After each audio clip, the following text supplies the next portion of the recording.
I need that sports encyclopedia. Where you at, Steve Kim? Got Trent in the cut. Coach JB. Yeah. Where you at, man? In the gym shooting, I'm Durant. You ain't shooting John Morant. Darnell is the Ball State legend. I'm the Warren Central High School legend. I'm proving with a reliable source, straight from the mouth of the horse. Smitty and JB and Smitty from West Coast to Yost. I love talking ball. It's nice to connect with guys that are like-minded and just are real and genuine. Better stay in your lane. Hop into You are fucking insane. Dude, what? You just will not give this guy his flowers. What is wrong with you? Oh, you must have thought I was a bitch. I am him. Use not it. What's the topic? With your logic when I flow. Big Komodo, how it's talking. Got to get back to letting the baby cry a little bit to see if they can soothe themselves. That's a bar. Issues get pressed so fast it don't get sacked like bags and baggage. Smitty and Jason Brown killed it, yeah, it's a rap. We what the game's been missing, we switched it and filled the gap. I identified him after his third fight and I said that guy should be a star. I'm so proud of the show, bro. The gas, Smitty and Jason Brown. Coach JB Show.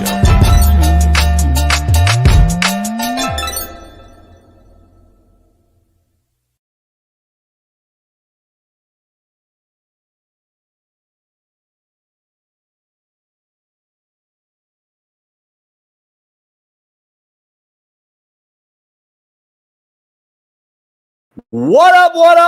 We are in the building. It is Merciless Monday. I'm taking no mercy. All you Buffalo, Colorado dick riders, including you, come on in and join the show. I know you got something to say, but I didn't see you Nebraska week, but I'm sure I'll see you all the times you win. Can't wait to dive into that. It's the realest show on planet Earth. I'm dealing with a lot, but guess what? I'm here. We're here to work. Smitty and I will be it is the realest show on planet Earth, so stay tuned. We got a loaded lineup. Big Matt McChesney joins us to talk about his Colorado buffs. Shaun King, Super Bowl champ, joins us. It is E-Dub Eric Weddle Monday, as you already know. Plus, Jeff Nadu joins us to give us his picks for tonight's two-game matchups. Dual threat Monday night football game. Once again, the dumbest thing on planet Earth. Two Monday night football games. We're going to dive into that as well. This show is brought to you by BetOnline. Don't make sure you head on over there. Use the promo code BELIEVE, BLEAV, and get you 50% off plus welcome bonus. Prize picks, first round performance, and of course, our great ticker extraordinaire. Once I get it up and running, Skybox Sports. Head on over there as well. So we got a loaded lineup today, man. Let's dive right into it because I know there's a lot of talking heads in here that aren't members that have something to say, it seems like. But as you see, Skybox right there. Welcome to the Coach JB Show with Big Smitty on the ticker. And we're on TikTok. We're on everywhere. Short, fast, skinny, tall. We do it all. Let's dive into this, man. Overpaid underdeliverers is the new era that I am defining it by. Overpaid underdeliverers is the new term that I'm going to be using moving forward. Kind of like how I made up humans. Mediocrity is the new excellence. All those things, they're on T-shirts on CoachJBStore.com. You can go find them today. Overpaid underdeliverers will be the new one. Those will be my words. I'm just telling you right now. There are very few Shohei Ohtanis where you can argue that he is actually underpaid. You can argue it with guys like Tom Brady, Michael Jordan, Kobe Bryant. But what current athlete can you truly say has been underpaid and who over-delivers? I see a bunch of overpaid under-deliverers out here playing in the NFL, the NBA, and now college football has been added to this list. Travis Hunter could be one of two players in college football who are underpaid, who over-deliver. Along with Ashton Genty at Boise State, everyone else is a dime a dozen. Who I wouldn't pay dick to. These guys are being paid because of what we think they can do instead of what they actually have done or will do. Apparently, I am now the first person people want to tag when Colorado wins a football game. But people act like I give a shit or that I'm going to change my mind or opinion. Beat a fucking ranked opponent and then holler at me, fanboys. Maybe college football is just trash, as I've been saying. Maybe the product is garbage, and being 4-1 is what you're supposed to do if y'all think you are really that good. We'll discuss it with Big Matt. But just so you know, I'm going to be me all the motherfucking time. Don't get it twisted. They will continue to be underdogs, Colorado will, in every game they play. Maybe besides Cincy and Texas Tech. So facts are facts. Don't take my word for it. Colorado, you have a bottom 5 strength of schedule. You've beat nobody and continue to glaze over yourselves as if you have played an SEC schedule or beat Alabama. But keep winning and prove us all wrong because it's great for the show. I want you to keep winning. I'm going to root against you every single week. I don't believe in you. When did winning become such a dramatic celebration? You guys beat UCF, not Bama. Stop. Speaking of Alabama, why did JB say he doesn't see Travis Hunter being who he is in college in the NFL? Well, Roddy White's mad at me and all these other dick writers. Well, because of the Alabamas of the world, who Travis has yet to compete against on the football field. Listen, I'm not moving the goalposts contrary to your belief. I'm simply stating the facts. He hasn't played upper tier talent. And when he's gone against a bigger body, as in the guy at Stanford last year, he actually gets worked. But what do I know? This is the only reason I have a problem with seeing him transition to the NFL and being elite at one position or another. Play upper level competition so we can see you play a future NFL guy. Listen, Travis is the best college football player on earth. Shit, maybe ever. But I've seen a lot of Reggie Bushes, a lot of Charlie Wards, a lot of Percy Harvins. I've seen a lot of Ryan Leafs. I've seen a lot of these guys who have been tagged the best of all time. Mark my words. Fact. Stop saying fact, homie, until it happens. Fact's just a fucking opinion until it actually happens. So stop saying it. Matt, Smitty, all you fact givers out there have all been wrong to this date while saying the word fact. No, it's a fucking opinion, and stop using fact until it actually happens. It's ignorant, it's simply uninformed, and not the other way around, slapdicks. The NFL is an absolute joke. So maybe Travis Hunter can shine there, but they have the worst product I've ever seen. And rookie quarterbacks are winning in this shitty league, throwing for 62 yards as Bo Nix did yesterday. And other guys are simply so bad that they continue to be hurt because they simply cannot play the position that is intended to be played. But what do I know? Let's dive into it. Colorado takes out UCF in a dominating fashion on the road. A little bit of rain. UCF got mollywopped. Good for Colorado. Great win for you. But the fact is, it's still an unranked UCF. Jets lose to the Broncos despite Bo Nix throwing for just 60 yards. And the Eagles get dominated by the Bucs. Chiefs take out the Chargers in a low-scoring game here in LA. And UNLV dominated Fresno State, as I said they would, without Matthew Sluka. Guess what? Addition by subtraction is a real thing, people. But what do I know? What I do know is, before we begin, this realest show on planet Earth, my co-host, Naptown legend, Far East Sider, and 317, and LeBron Hairline Heaven, Lamar Jackson loving, AR5 defending, Caitlin Clark very own, Big Smitty welcomes us.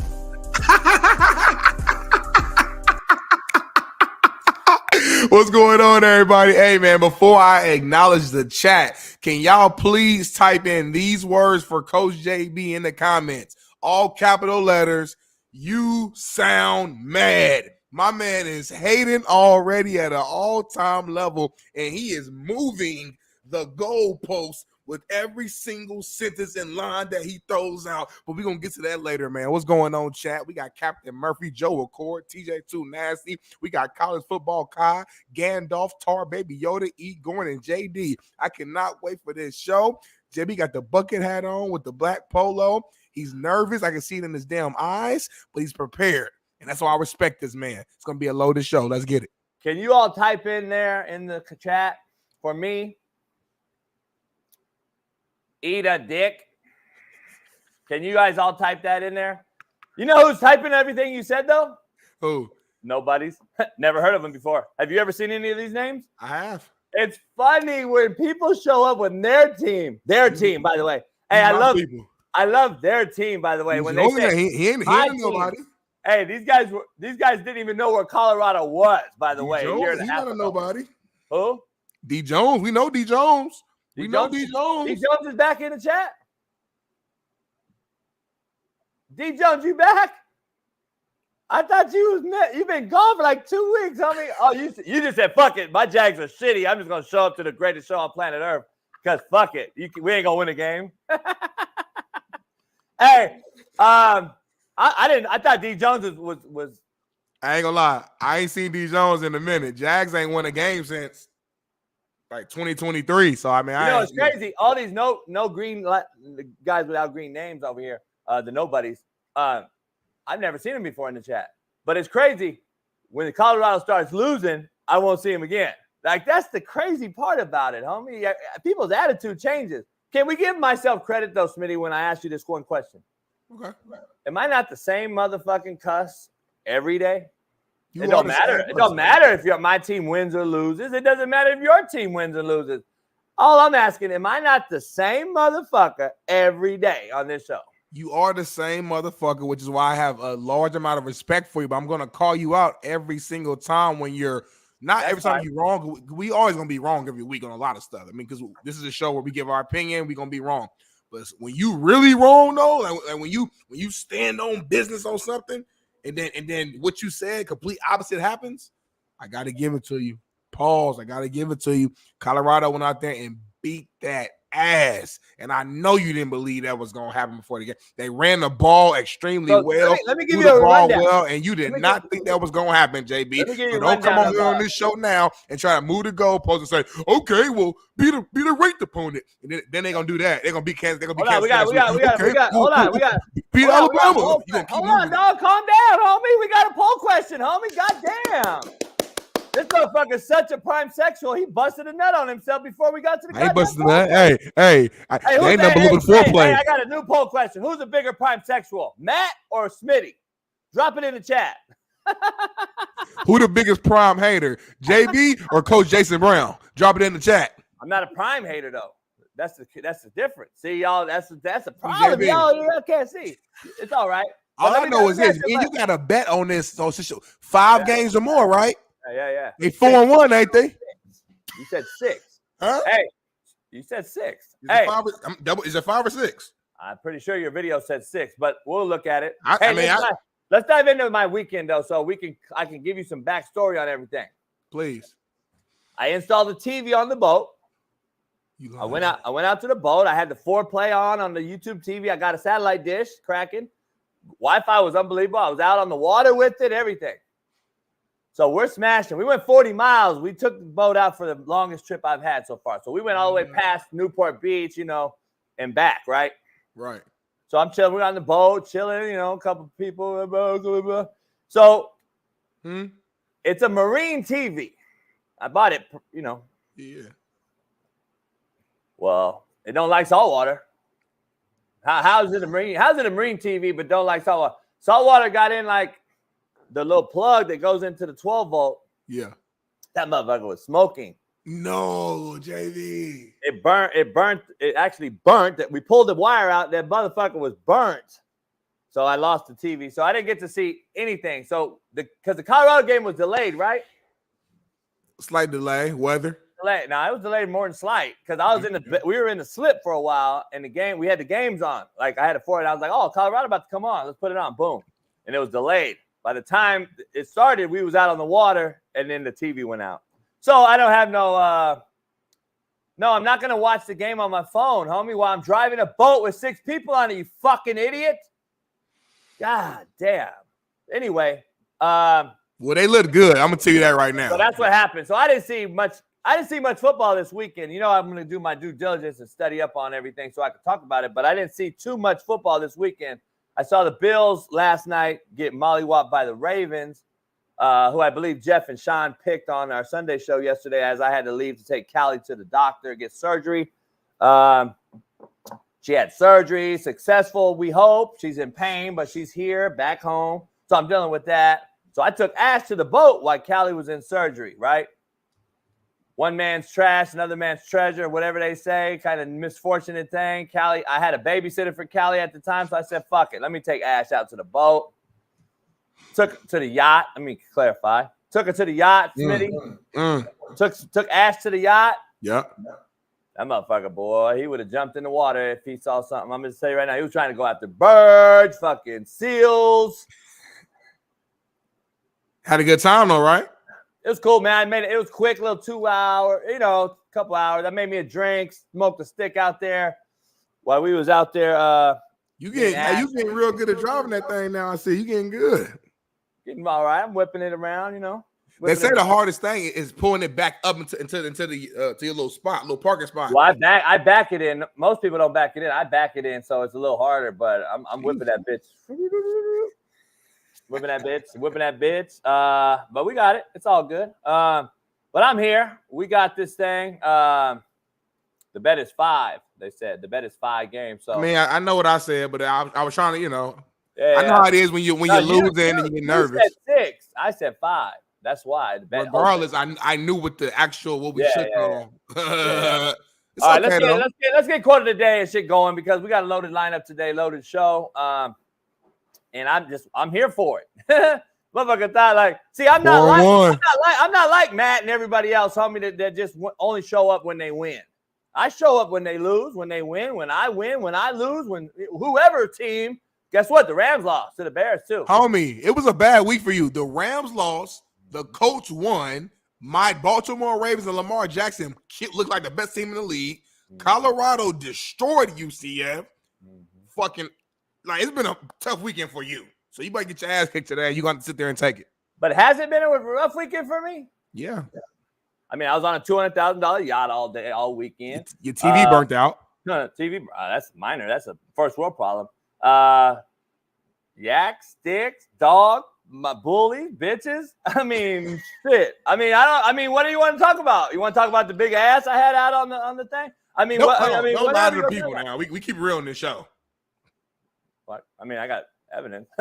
I mean, I'm just saying, shit, eye in the sky don't lie. But, eye in the sky don't lie. But I'm just saying, though, is that really a bad weekend? Do you think my life revolves around Colorado? This ain't a Colorado show. JB remind me of that old LeBron interview when he lost in the finals. He said, listen, at the end of the day, hey, you know what's my mansion. Hey, you know what's crazy? You know what's crazy about it? I don't ever hear from these people unless they win a game. And I don't ever hear them come out forward and say, prior to the game, I never hear a prediction by any of these motherfuckers. Okay. Do you? Only thing I speak on me. I know what I do. I make predictions before. No. Because you've been on this show, come out after all these people when they come out and don't say shit around about, and then it's after the fact. You come out here and say it all the time. Why are you talking after the fact, homie? Hold on, though. I didn't ask you a question. Do you see any of these motherfuckers in the chat that we've never seen before, ever before Colorado, or if they lose? I'm asking the question. It get quiet when they lose. Hold on, though. My whole Instagram is riddled with Colorado fans coming at me like I'm like the Colorado coverer. I can give a fuck less about Colorado. I got a beef to pick with Matt about something he said on his show. But other than that, I can give a fuck less about Colorado. Yeah, but the thing is, you are the biggest Colorado hater, though. I'm not a hate. How am I a hater? JB, a hater is somebody who every single week. Hold on, homie. Earlier today, you said that you're going to go against them every single time. You said, out your mouth, you said that. That is a hater. How's that a hater? Hold on, homie. Bailey, pull up their schedule. Hold on, though, dog. I'm tired of Don't call me Hummer. Nah, let me set the record straight with you young motherfuckers that think you know every motherfucking thing.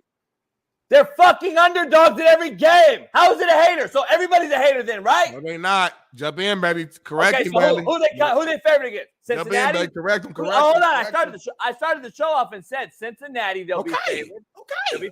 They'll be favored. And Texas Tech, you said. Maybe Texas Tech. Maybe Arizona, who just beat Utah, though. Okay, so that's 3 games. It's only like what fucking 8 games left. So 3. I'm saying 3 of them. Fuck. So who they got left? So I'm saying when they play Texas Tech, are you gonna go in there and still pick fucking Texas Tech to win? When they play Arizona, are you pick like the games that they're supposed to be favored in? Are you still gonna pick the other team to win? Or are you gonna come on here and keep it real and be like, you know what, Colorado's gonna win this game? I'm gonna pick the team I think's gonna win. Who just so happen to not be Colorado every single week. That's how it is. But isn't that how it is? But there's no way in hell that you thought Colorado would go 0-12 this year. There's no way you thought that. No, I know you didn't do that. Did I say they would? But how you gonna go against them? Even when they played North Dakota State, you was like, listen, dog, I don't know, man. North Dakota State every year, you don't want to play them. And then they beat them. You said, well, they're FCS. And then next week, they won at the butt. They got to the 1 yard line to beat them. You act like they're dominating motherfuckers. Homie. Anyway, they dominate UCF. You didn't watch the game. Sure. They kicked their ass. I just want to be clear where everybody's been. I want to know where everybody's been. That's what I want to know. I want to know where everybody's been that are Colorado fans, and I want to know where all your predictions have been, because I haven't seen them until after the fact. See, I make shit before the fact. Okay. And I make and give an opinion. You and Matt are known. It's fact. Travis Hunter will be the best player of all time. I didn't say that. That's Matt. No, it's not. I know. It's not a fact, homie. It's an opinion because it hasn't happened yet. But anyway, I don't know if you guys understand what facts definition. You can forward think with some people though. Like when I first saw when I saw Kobe, I said Kobe gonna be one of them. Like I just knew. I just saw that. I don't think people really like honest truth and honest like opinions. They want fluff. Everyone in now is so soft. Y'all so soft. Y'all so soft and pussy in America because you're covered by your phone. It's us. It's us. Okay. Who's us? All right. Huh? Who's us? Like it's all of us. All of us are soft and pussy. JB, the only hard motherfucker left in America. Everybody, we all soft and pussy. No. Okay. Well, if you listen to my attack is at the people that are now in my DMs and in my thread over after the fact. I'm not talking. I want to know where they are before. That's all I've been asking, homie. All these guys without a green name, where have they been? And tomorrow, let's take a screenshot, baby. I guarantee you they're not back tomorrow. I'm just saying, I think the truth hurts a lot of pussies out here. Most of you guys are pussies. All I know is this. You came on this show. I asked you verbatim. I said, JB, would you be shocked if Travis Hunter had a really like a good long career in the NFL? Your ass said, yeah. So when when we call you a hater, it's comments like that. Say what? We gonna call you a hater. Say it again. I said, JB, would you be surprised if Travis Hunter ends up having like a long 10-year good NFL career? And you said yes. And I specifically used the word shocked for a reason. And you said yes. We have it on evidence. You literally said that. For sure. So comments like that is why others, not just me, a mass majority of people, Colorado fans, bandwagoners, whatever, believe that you are a hater. Reason why they're in your DMs, JB, they could be in 1,000 other people's DMs, but they're in your DMs. Why? Because we have voted JB as the biggest Colorado hater. Embrace it. Stop, Smitty. Embrace it. Stop it. So why do I still talk to coaches at Colorado then that don't even mention that? I'm curious. I just want to ask. You had previous relationships with them. No. I just want to ask a question, homie. If I was such a hater and they thought I really was out there to hate on their program, they wouldn't be hollering at me. But JB. Come on, homie. No. Answer the question, homie. I answered it. I answered yours. I'm answering it, JB. If Deion leaves, you'll be fine with Colorado. But for whatever reason, this version of the team you don't believe in. You don't believe in the culture that's been built. You don't believe in how they do things. I haven't in 20 years. Why is this different all of a sudden? When have I picked Colorado to be good in the last 20 years, homie? We never talked about it, homie. So I don't know. There's no way to know. There's no way to know. I'm just saying, you guys are really just so delusional. Literally, this fan base is so delusional. This fan base could be worse than the Chief Queendom. You think so? Because they're all fake. There's not a real Colorado fan base. They're all made up with fake rappers, actors, and fucking entertainers when they will not be there when Deion's gone, and they were never there before Deion got there. Let's keep it a buck. So where's all these true fan bases, homie? I've been a true Colorado fan base since my boy Mike McChesney was the quarterback, since Darian Hagan was the quarterback, since a lot of people I've known play there. By the way, Will Jefferson is the guy that played for me, who actually didn't, who was an All-American there and played there for 3 years. He's going to be on the show this week. Now he's a pro boxer. Okay. So he'll be on the show this week. By the way, ask him how I am about Colorado. Why? How many? Derek Abrams, I only sent him there. Chance Maine, I only sent him there. Guess why? Guess why, though? Why? My best friend in the world, Darian Hagan, was there for a long time. Exactly. And I had a relationship with Colorado in totality over the years, though. Of course. So why would I have an issue all of a sudden? Because it's not a Colorado problem. It's a, by the way, it's a Deion problem. No, it's not. When my players were there, Smitty, I still rooted against Colorado because they're not a good fucking program. Why am I a hater? There's no way for us to know that. So Chance Maine and Derek Abrams and all these people that played there at the time, and I was picking against them still. I'm a hater. How do we know that? What do you mean? How do they ask them? They used to give me shit all the time. What do you mean? Well, I'm saying on this show. Yeah. On this show, you root against them, and the reason you root against them, in my opinion, has nothing to do with the actual program itself. You have no beef with Colorado as a university, as a campus. You like their jersey. You like the black and gold. You have no problem with that. It's the culture that Coach Prime, Coach Deion, as you call him, you disagree with. So every single thing they do, you're going to nitpick and find something. When they win, well, the team wasn't ranked. When they have a DJ, why is there DJ in the locker room? Why is Warren fat? Is he coaching or not? You're going to always find something that you would disagree with that particular program. But I'm asking you, when have I actually hated and said some shit about Deion, and that is a true hateful thing? Give me an example. I can't say I don't know. Why not? I don't know. Listen, when we use the word hate, stop trying to act like you from the hood, bro. I'm not saying you literally like you want to kill Deion. I'm not saying. I'm saying you're hating on them, meaning that you're rooting against them. That's what I mean by that. You're rooting against how they do things there. It's not how you would do things. It's like people when they ask people on the side of the street, "Hey, what is Donald Trump lying about?" Motherfuckers sit there like, hey, what has Kamala done good for the country? People like, name 3 things. When is JB actually hated on Deion? When is JB actually hated on Deion? And Smitty be like, no. That's how you I can give you a long list. That's how you position the question. You position the question. When have I actually said hateful thing? I'm not saying it's like y'all about to fight tomorrow. I'm not saying that. I'm saying you root against JB. What the fuck are we talking about? We come in the show once a week damn near and talk about Colorado for the last 2 years. Something, whether it's the off season, whether why you got a camera, why'd your son doing it? Why'd you let Shador walk with you after the game to go talk to the coach? Why'd you let your son do this? I wouldn't have did. If I was coaching, it wouldn't have went like that.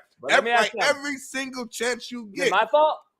Yes, that's your fault. That's you hated, homie. It's my fault we brought up Colorado and Deion. It's not their fault. It's not their fault that they film everything. It's my fault. It's your fault. I picked Colorado out of a hat and said, we're going to pick on Colorado for the next 2 years on this show.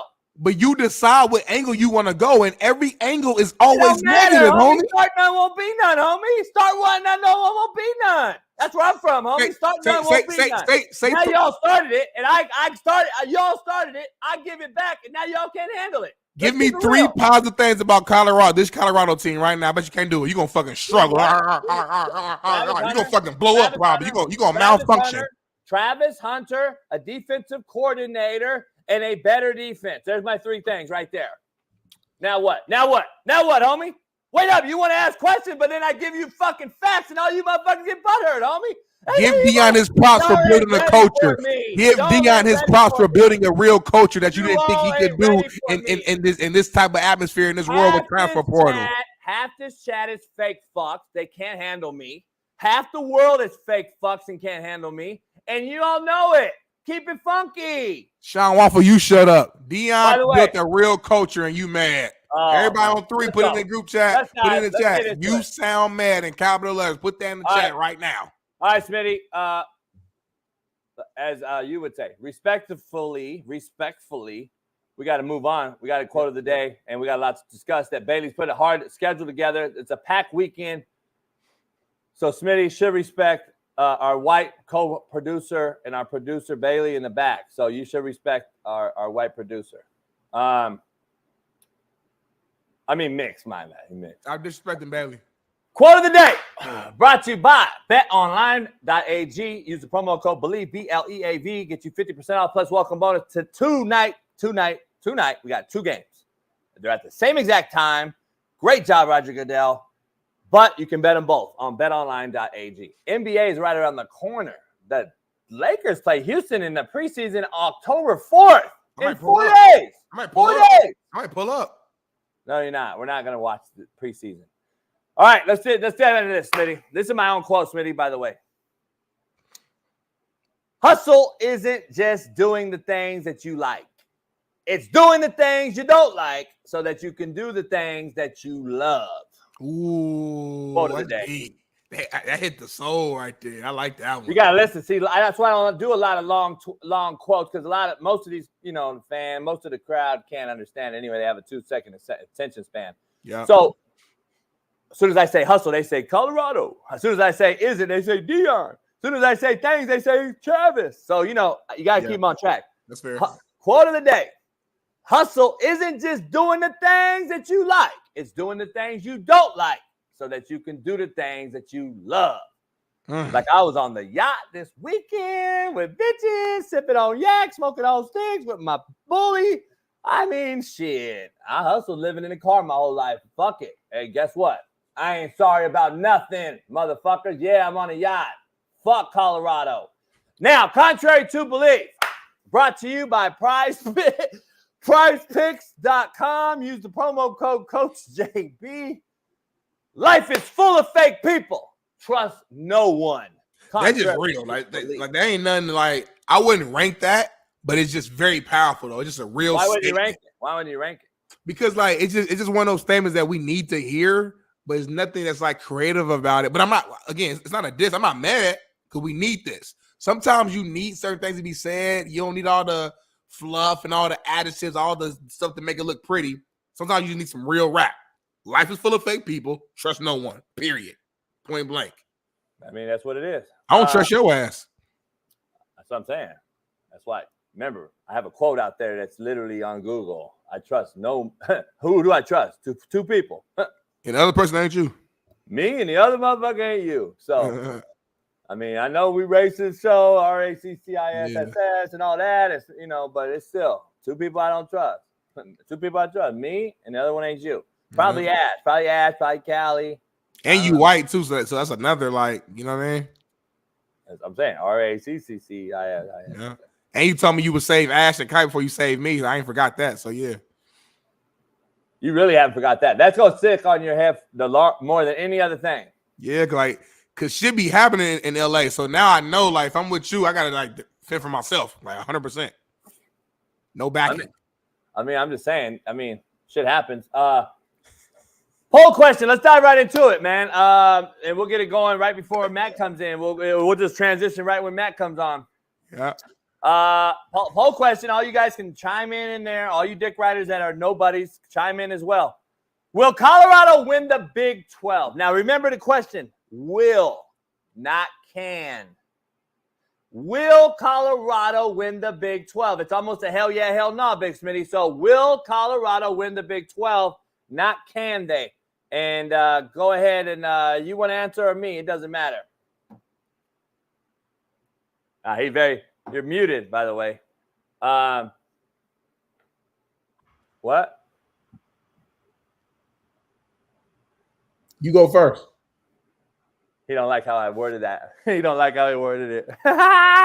He don't like how it works. I told you, Bailey. I told you, that motherfucker didn't want to like it. He rather have see. You go first, Colorado fanboys. You Colorado fanboys want everything gifted to you. You want it handed to you. This motherfucker Smitty wants me to say, "Can Colorado win?" So he can say, "Of course they can win. All things are true. Two things can be true." Blah blah blah.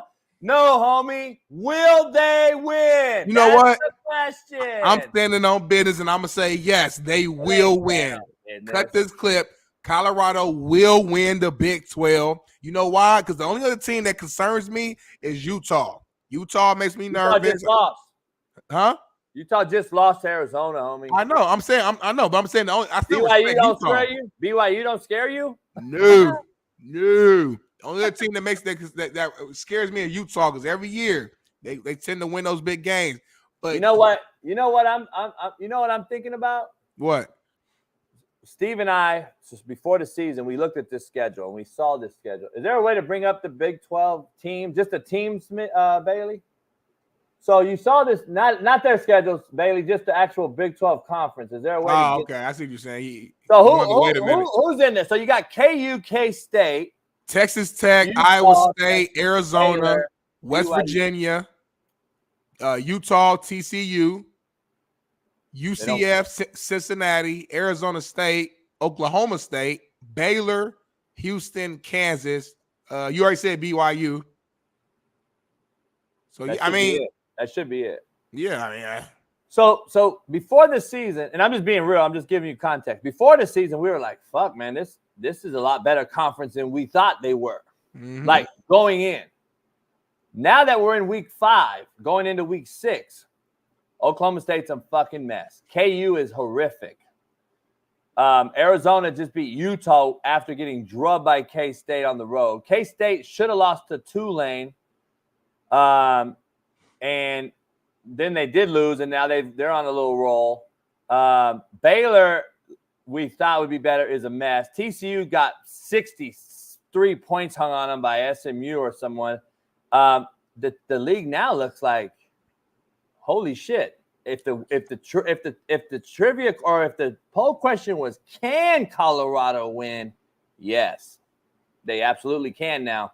And I want to know. And that's why I'm just a real talker. I mean, that's what it is. Can they win it now? Yes. Fuck yeah. I don't believe the league's very good after we thought maybe because of the name, Smitty, because of the names of these programs, we all thought these names held weight. Cincinnati's fairly a new Power 5 program, let's be honest. Cincinnati was not. They were a group of 4 for the longest, and then they got put in this conference. TCU, we already know about.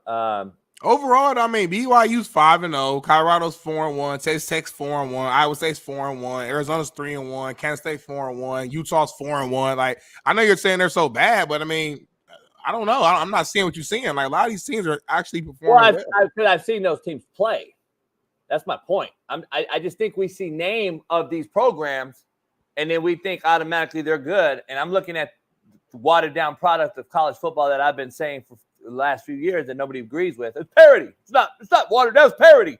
But anyway, these are not good teams no more, Smitty. These are not good programs. I don't like this though, JB. I don't like what you're doing because I feel like right now you're doing it. You're smart. You're doing it again.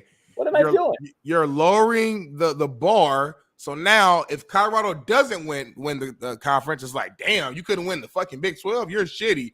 Or if they do win, you could be like, well, it's a shitty division. We thought they were better than they were. So, like, you're setting yourself up to have a way out either way. Instead of being like, you know what? You know, they're not the SEC, but they're competitive. You got 6-7 teams who have lost one game or in BYU is undefeated. It's competitive. If Colorado does win this, it will be a huge accomplishment. It will be impressive. But your brain can't even, like, think that way. You can't even say that. You got to find a way to stay on the negative train when it comes to Colorado. No, not really. That's just so the negative train is just honest, I guess. No, you're just smart, JB. I know you, bro. I know you. No, but seriously, just tell me you can't be honest no more. You can, but you're smart. JB, I'd rather you not be honest on the realest show on planet Earth. I'd rather you be fake, and I'd rather you just whisper sweet nothings to everybody and fondle their balls and tell them. I just feel like the way you position things, it doesn't matter what Colorado does. you will never be impressed. Like, no matter what they do. I don't think they're a good football team. Like, I guess your standards are lower or something. I don't know. And we know the Colorado fan base standards are lower, but I don't think they're like some fucking juggernaut that everyone seems. I'm not saying all that. I'm not saying they're Georgia. I'm just saying, have you watched really good football teams? Have you watched really good college football teams in your life? You have. You've played it. You know what's good. Like, come on, homie. Like, let's be honest. What are they good at? Like, what are they really good at? Airing the ball out. You look at the big picture. Like, what do you really? Why are we like just fucking slobbing over these motherfuckers? I don't get it. Like, why aren't we slobbing over Alabama like this? Alabama's got some dogs. Well, no, it's nothing about that though. Number 2 team in the country in my eyes. They're undefeated. They beat They beat Georgia's ass. I mean, they came back, but they beat Georgia. I got to see the end of that game. So, like, why are we not? I don't understand. I mean, we talk about Bama when T. Rich comes on here, but you control the rundown, and you understand that at the end of the day, what our fans want to hear. They want to hear about the polarizing Colorado Buffs. That's why Colorado's a good program for where they're at. Meaning that this is year 2 of Deion Taylor the program. 2 years ago, the team went defeated and won 4 games last year. You and a lot of others thought they were going to only win 4 games again this year, or maybe even less. So right now they're 4-1. They've already matched what they won last year already. They got a tough game coming up next, but it looks like they're on the up and up. It looks like they're going to be bowl eligible, like I predicted. Like I said they were before the season. I said they're going to win probably about 7 games. That's what I said from the get-go. So I'm going to probably be right once again. But again, they're polarized because they do things differently. Deion talks to the media in a different way. They have a DJ in their locker room after wins. They have rappers on the sideline, rappers in the locker room. They do things different. They're showing off. They got these huge NIL deals. The quarterback is his son. Like, there's so many storylines behind it, which is why they're polarizing, because you either hate them or you love them. There's nothing in between. Bama's going to be Bama. Bama's been dominating since the beginning of time. So they're not as polarizing. We got to pause this stuff. Pause it. Like I don't understand it or something. Like, we gotta really, like, we got to break this down so everyone out here, all these dick riders. So every single player of mine I've had on here, what has been like the common denominator? What is the number one thing that they kind of say that no one saw on Netflix about me? Because we got to pause this fucking whole I don't get being different thing. Like, you're acting as if I've never seen Colorado do it. I'll argue that I was the fucking one that started it. That's why I'm confused, honestly. Like, I would think you would appreciate it. It had nothing to do with that. I'm just trying to say, when you always bring this up and everybody brings this up, they got the DJ in the you don't think I had a fucking DJ in my locker room at Compton College, homie? I'm in the first one to think outside the box and do this type of shit. Then what's your beef? You see that I'm the asshole cussing out players? No, because I'm hate me now, love me later. I'm going to get them to the next level. But it doesn't mean I wasn't a player's coach also and doing all this same shit, homie. I'm the fucking inventor. I'm as JUCO gets, and that is what college football is now. It's JUCO. So that's what I'm saying. Why y'all act like I've never seen it before or some shit? Like, I'm all, oh, wow, I've never seen a DJ in the locker room. I've never seen swagged out motherfuckers. I'm the fucking one that invented the Oregon uniform, homie. Go look it up. Go ask what was the first fucking high school wearing neon. Is that a fact? It is a fact. So what I'm saying is, why now all of a sudden I don't know nothing? No, but like people like me are questioning. Okay, all that could be true. Then why? Then you should understand this more. You should be. I don't get from the jump. You've been on the side of they're not building a culture here. I don't see it. They got all these people coming in, Travis coming in, they're doing all this and that. It's the fucking it's the BET Awards. It's the like you said all types of shit. Did I not come out and say I believe there is a culture being developed here now after I watched that game against Baylor? Did I not say that on the show? You said that, but I want you to say it. No, but, homie. I want you to say. You know what I want you to be? I want you to be like, you know what, man? I was wrong. Y'all can't handle the truth. No. I'm serious. I want you to. You can't handle the truth. No. I want you to apologize. I know you don't apologize, but listen to me. I want you to apologize with the same energy that you attack. Don't come on here on some quiet, like the same energy. You know what I really think? I think you and a lot of people in the chat, I think you're mad at me because I'm actually the only one that actually says what's on his mind and tells the truth every day. You think so? I think you're mad at me. I think you guys are mad at me that I actually have the nuts to say anything that's on my mind. I just say it. Because you know you don't like that sometimes in public. You're like, God damn, Davey, this motherfucker just say whatever. And Smitty said it before in public and shit. So look, I got truth serum instilled in me. I'm going to tell the truth regardless of what it is. I don't care if it's bad, good, indifferent. I mean, I don't know what you want me to say. Like, it's never good, though. You know what I mean? I mean, that's life, though, isn't it? I mean, seriously, is that not life right now, Smitty? Look at the life we're living right now. Hey, Smitty, we're in a bad world right now. I'm just telling you. World fucked up. We're in a pretty nasty, dark place right now globally. I'm just trying to figure out, is that not the truth? Like, I don't know. I mean, we're in a bad spot. If we were all, Smitty, there was no hurricane. Shout out to all the hurricane victims out there. If there wasn't that, and if Biden didn't do it on purpose, all these things, if we didn't do all this shit, like it'd be if it was sunny and rainbows and fucking, I'd be talking about how glorious it is every day, Smitty. But it's not. We got fucking 100,000 people without water in North Carolina. Like, let's just be honest. But Debbie, there's always some bad shit going on since the beginning of time. So hold on. If you want to focus on that, whatever your mind focuses on, that's what your perception is going to be. There's never been a time on this earth that you could ever point out when shit was just great everywhere. That's not realistic. So whether it's sports, whether it's football, there's never been a time like that. But your brain focuses on what it wants to focus on. It's a lot of great shit going on too, homie. But you don't want to look at that. But let's focus on football, man. UCF, the game. I know you think you were on the boat, but I know you watched some highlights. Hey, don't give a damn. This goofy white man dick down your bitch. Don't get it twisted, homie. I'll take a motherfucking bitch all day, every day. Black, white, short, fat, skinny, tall. I fucked them all. And your bitch is one of them. Go ahead, Smitty. I was impressed by the physicality that Colorado played with. I didn't see it. These guys ran the ball well, but they kind of ran by committee, if that makes sense. You know what I'm saying? Multiple backs had the ball, ran well, passed well. Shedeur threw for 293 touchdowns. Like all the guys who you would expect to perform and you will want to perform did their thing. Will Shepard came out, a huge, arguably one of the catches of the year, full dive out touchdown.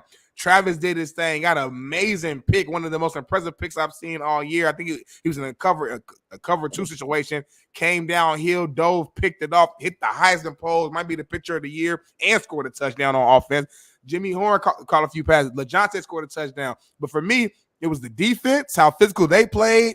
They got 2 interceptions on KJ Jefferson, who's a pretty damn good quarterback for college, and they ran the ball well. Ever since, I think, week 1, when you came on this show and you were correct in saying that they cannot win the game the way that they're playing right now. They beat North Dakota State barely, but in Nebraska kicked their ass. And what did you say? You said, I know their D coordinator.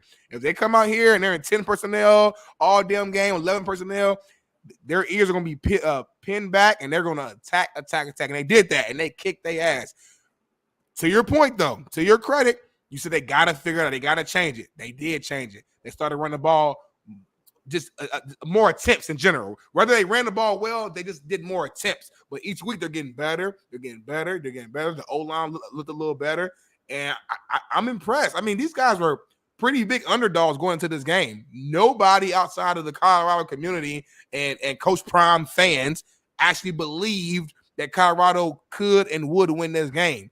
Vegas had – what was it? Plus, it was like two scores they had UCF winning by. And to not only win this game, to win in a dominant fashion in the way they did, come on, man. You can't do nothing but give them credit. I can't look back now and say, oh, UCF is shitty. No, we can't say that. You can't say this team, we the underdogs. We supposed to be getting our ass kicked. We go out there and we beat their ass, but now it's not impressive? Man, stop. We'll dive into that with Matt, because I don't want to make this a Colorado show. So let's dive into that with Matt. It's going to be what I want it to be. We got about 9 minutes, maybe, before a commercial break. Let's get into some things that Bailey had on the rundown, some NFL stuff. Yep. And then I got to go check on my dog real quick and then dive into that. But Tom Brady responds to Baker Mayfield. This is how I always start the show. This is the shit I be talking about, Smitty, on this show. The entitled, enabled people that refuse to pay homage to the greats of this sport or the sport that they play in, whether it's NBA, Major League Baseball, you name it, whatever it may be. Again, a bunch of fucking overpaid under-deliverers, as I started with. Baker Mayfield is an overpaid under-deliverer, and he's come out and said this, and listen to this whole thing, Smitty. They wanted me to come in, be myself, bring the joy back to football for guys who weren't having as much fun. It's funny because you've made this environment for me very stressful up here in the booth, so I understand where he's coming from. Do you feel it? No. Feel the stress? No. Well, I was going to say, I thought stressful was not having Super Bowl rings. So there was a mindset of a champion that I took to work every day. It wasn't daycare.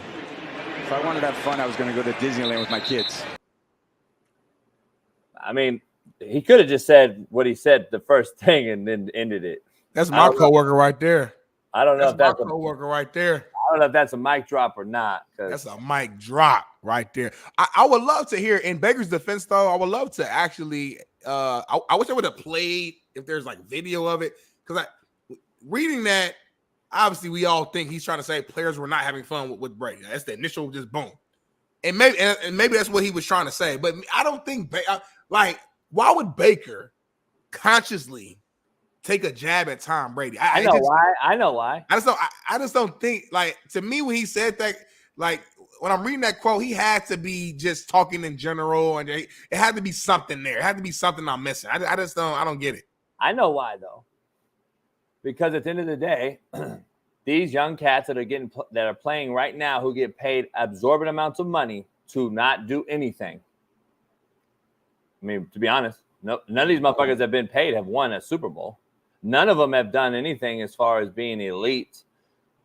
The guys that have won back in the day, and one of them in particular, Tom Brady, took it every day as a business opportunity, not a fun and games opportunity. These guys are in the jersey swap era, and they look at it as a fun and game scenario because we get paid absorbent amount of money to go play a game. Tom Brady said, I'm going to go make this game my brand and a business, and I'm going to go win and cement my footprints in the sand for eternity, and I'm going to win more rings than you can ever think about, and I'm going to do this on a business level. And I'm going to turn that and flip it like someone would flip a house. And look what he got, $350, $400 million from Fox to announce games now. And look at how many brand sponsors the guy has. This guy has turned the game and turned it into a business. These other guys want to turn money into a game. That's the difference. That's why the mentality is totally different. These guys aren't invested like they once were. They don't care about getting their bodies right. They don't care about longevity, and they don't care about their legacy. All they care about is this root of all evil, money, money, money, money, money. And that's all they care about. And I'm not mad. It's all good. The money's there. Take it and all that. But eventually the game will spoil, and it's not going to be the product that we all once used to watch. And we're seeing it in front of our very eyes right now. And if you tell me we're not, you're crazy. You're delusional, homie. You don't know what good football is if you think this is it.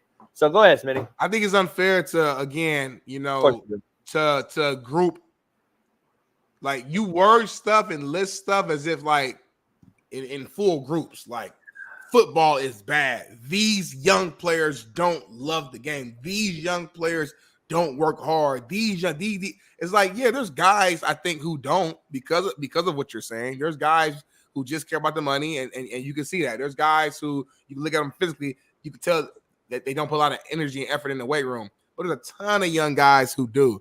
And I'm going to be honest, we give Baker a lot of shit, and we have, because of just all, the way he got drafted and, laying down like Brett Favre and all the commercials and all the hype he had, number one overall draft pick and this, that, and the third. Baker has been looking good, man, his last 2 years. And I got to give him his props, man, because at the end of the day, Baker has been a way better. It's a reason why he got paid. He's been a way better quarterback than what we predicted. since Tom Brady left. Like, they've been there. Went to the playoffs, won the playoff game last year. You couldn't ask for much more from Baker Mayfield. There's no way we thought they were going to win a Super Bowl last yeyear. So, like, I mean, the fact that he went there and won a playoff game, to me, is going above and beyond. And in this year so far, they're balling. I mean, they're 3-1, just blew out a Philadelphia Eagles team who most people predicted to be one of the top teams in the NFC. And Baker threw for damn near 400 yards. He had 347 yards, 2 pass touchdowns, no turnovers. So, like, I hear what you're saying. I don't think that correlates to Baker Mayfield, though. Baker Mayfield has to be working because I've seen where he was at and I see where he's at now. That don't happen overnight. That don't happen just from waking up and just getting lucky. That happened from work. And Baker's somebody who, say who we want, that man competes his ass off. He goes against people. He loves when people bet against him. That's what triggers him. Even in college, when people bet against him, he wants to prove you wrong every single time. So that's what I'm saying. Like, I guarantee, and hopefully he speaks out at some point. I'm sure media will ask him. There's no way in hell Baker Mayfield literally was trying to take a shot at Tom Brady. I think it was, as well as I do, sometimes quotes get misquoted, misunderstood with certain things. Literally, it's no quarterback playing can say anything about Tom Brady. And Baker's smart enough and mature enough today to where there's literally no humanly possible way he was like, man, yeah, they wouldn't having fun with fucking Brady, man. It's a fact, right? I just can't believe it. Fact, right? Yeah. It's a fact, right? Because Smitty said so. You motherfuckers with this fact shit. Big Matt McChesney joins us 0-60. Joins us next. Talk about his big Colorado win over the weekend. A little bit some of water. Denver Broncos talk as well. Beat his Jets, 2 former teams of his. By the way, a lot of you forget that Matt played in the NFL for fucking 8 years and has a lot of experience in the NFL side of things. So we're going to pick his brain on that as well. And what he thinks about Bo Nix throwing for 60 fucking yards and getting a win. That is something that I've yet to see in my life, and we're going to continue to see it because quarterback play is the worst I've ever seen. But what do I know? Big Matt McChesney right around the corner right after this.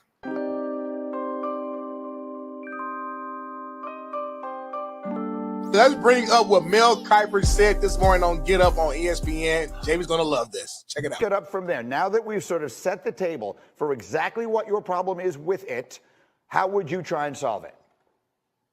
Well, I grew up with the best of the National Football League, 60s, 70s, into the 80s. You're talking about deep shots, right? The go route, the 9-route post. You're talking about Terry Bradshaw in a Super Bowl hitting John Stallworth. You see Leroy Irvin diving, right, just off his finger. There's the receiver. They laid it out there, right? Hit the receiver in stride, 65-yard touchdown. It's a beautiful thing to watch. That's what I want to see brought back to the National Football League, okay? Check down kings, bubble screen sensations, boring football.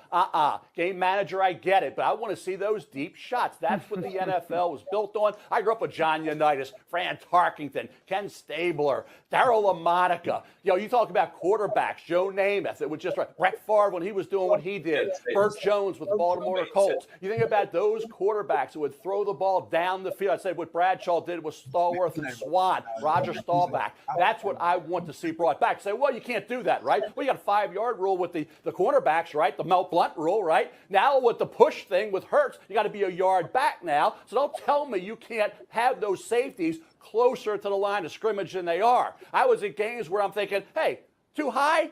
They're out in outer space. I couldn't even find us. They're playing with 9 guys, right? Where are the other 2? Oh, the other 2, they're so daggone far back, and even though they're part of the damn play. I'm telling you, we got to change this thing, and we got to have, hey, you can warn them.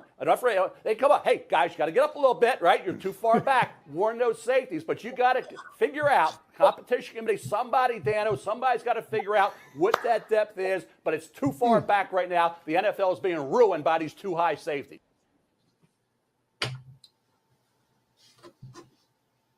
I'm dying, homie, watching that ESPN, dog. Yeah. I know I argue with JB a lot, but not on this one. Not on this one. There's no way, homie, that was just said. That was just said, homie. There's no way that was said. That was just said, homie. He said they got to make a rule to where the refs will force the safeties to be closer to the line of scrimmage so we can see more deep threat, the big time plays that he used to see when he was growing up in the 70s and the 80s. I can't even as a defensive player, homie, I can't even begin to think of how to respond to that. Bailey, can you take me to the board?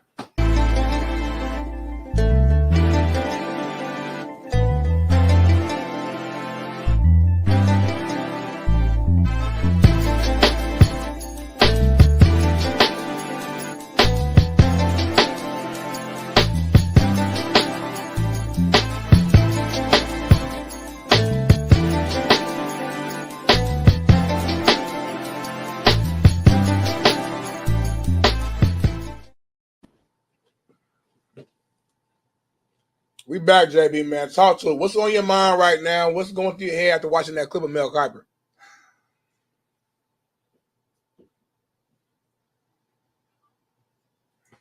Damn, I don't even know where to begin, dog. I don't even want to yell or nothing, man. It's just so fucking dumb. Like, the big narrative.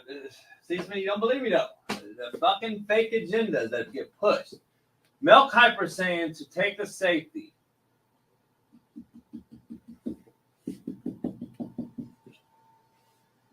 Who sits right here at 10 to 12 yards normally. They're saying that's too deep.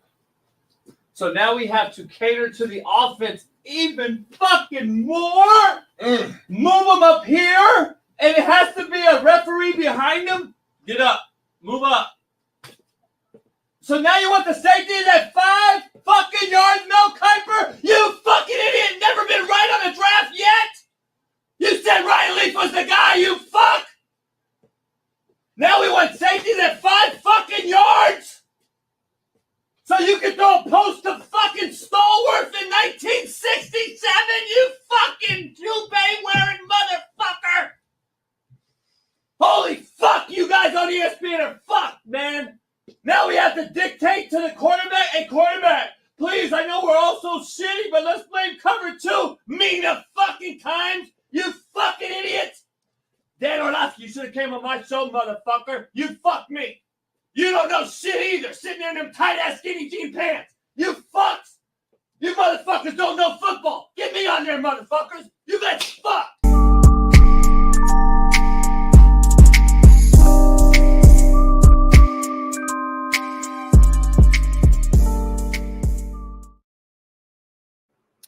All right. We are back in the building. Smitty's not here, so let's bring in my new co-host, Big Matt McChesney. Bring him right in. Matt, what up? Good morning. Good morning. I don't know if we need to address the fan base because I got a whole bunch of new fans in here today, ironically. It's crazy how that works. Whether Colorado wins or loses, I got a different fan base in here. But I don't think we need to address it. I just want to make a statement. All you fanboys in here, just so we're clear, alpha males talk to each other certain ways, and we don't need to apologize to you.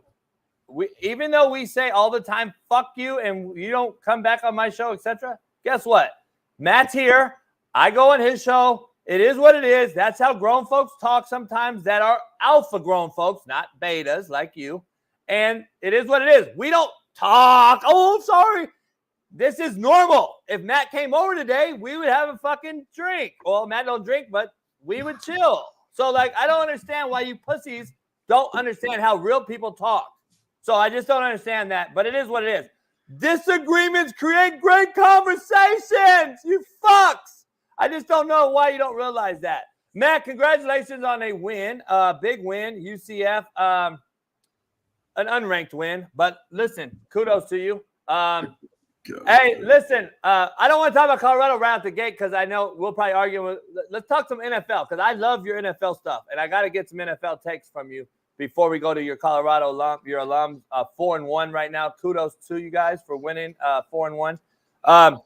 The poll question was, will Colorado win the Big 12? Not can they? And Smitty didn't want to answer. But I think you're right there now looking at this Big 12 play out. But listen, and then Matt will say, fucking eat crow, everybody, and I'll be one of them. So it is what it is. Hey, listen, the Denver Broncos, they played your Jets. And this guy threw for 60 fucking football yards in an NFL game and won against a guy who we call maybe the best ball spinner of all time, who couldn't muster more than 9 points. What is going on with these two franchises in particular, and these two QBs, and this whole thing with Robert Saleh and Aaron Rodgers? There's a lot to unfold in this two. I'm glad these two played because you played both programs, both organizations. Where are you at with this right here? Well,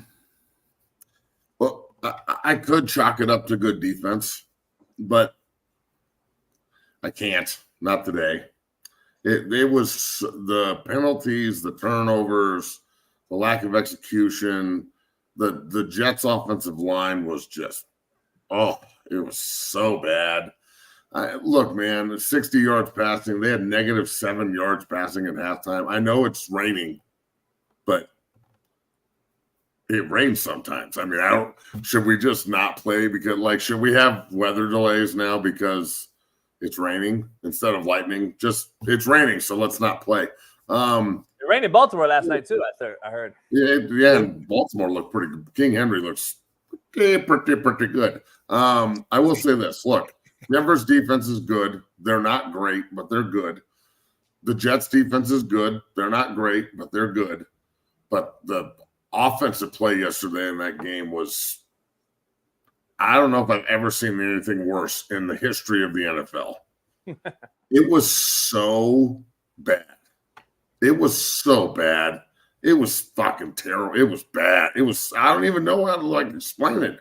I know that there's some good things, and Cortland Sutton had a touchdown and they ran the ball a little bit. Yeah. Whatever. Whatever narrative you want to throw out there. Your first-round quarterback just went for 60 yards. The last time I saw this out of a first-round quarterback, his name was Tim Tebow. So don't sit here and tell me that it's acceptable in Denver now that Bo Nix is doing it, and you like Bo and you didn't like Tim. So I thought it was atrocious. I don't think you're going to win a lot of games on either side of the field, Jets or Broncos, if this is how you play. I'm more disappointed in the Jets than the Broncos. At least the Broncos have a rookie quarterback. I mean, the Jets have Aaron Rodgers. He couldn't even hold the ball. He couldn't. It was slipping out his hand. It was. Yeah, I know. I get it's raining, but you played in Lambeau for 15 years or some shit. It rains and snows there. I thought yesterday they should have just called the game. It was terrible.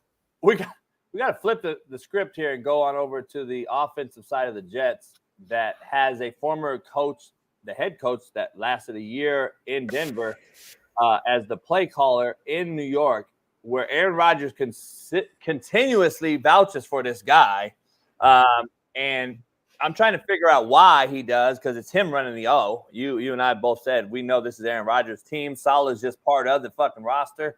That's clear as day from yesterday on the press conference where Aaron Rodgers addressed Robert Saleh, basically saying, don't hard count anymore. We are in youth football. We can't handle hard counts in the NFL. If you haven't heard this video or seen this video, Smitty, take a listen to what Aaron Rodgers had to say. The cadence specifically, Robert said that might be something you guys have to dial back a little bit. Is that something you think could potentially help the situation? It's one way to do it. The other way is hold them accountable. I mean, we haven't had an issue. We've had one false start. Morgan had one false start, I believe, until this. So, it's been a weapon. We use it every day in practice. We don't, we rarely have a false start. And to have, 5 today, it seemed like, 4 or 5. Yeah, it seems like an outlier. I don't know if we need to make mass changes based on, kind of an outlier game. This is what the NFL is, though. Rather than fix the problem, they don't want to hurt anyone's feelings, so they're just going to not do it anymore. We're not going to do hard count anymore because we can't handle it. Yeah, that's insane. What? My mind's blown, bro. I mean, this is the cover 2 talk, and the you can't hit anybody across the middle talk, and we can't cut block anymore, and you can't. Can we do anything? I'm sorry, but I look. I love college football because it's sometimes it's shitty, and you get really high scores, and it's exciting, and there's big plays, and not everybody on the field is really all that good, and you can tell, and good players stand out. In the NFL, the rules are catered to the offense, and the offense is fucking awful. I mean, it's terrible, man. It's hard to watch. And this has been years of this shit. Now we're going to eliminate the hard count.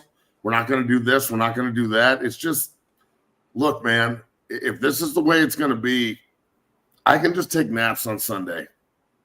Well, I went on the boat yesterday, man. Bro, I wouldn't sleep through a good college football game if you paid me.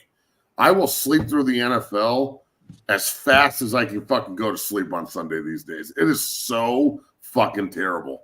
The Sunday night game last night, it was cool to see. It was cool to see King Henry go off, but the game overall was terrible. It was just Josh Allen rolling right and throwing up prayers. I don't know how many times he did it. 15 times. The Minnesota Green Bay game, I know they came back awful. The fucking Houston Jacksonville game was awful. The Raider Brown game was one of the worst football games ever. I mean, it was just Rams Bears, terrible.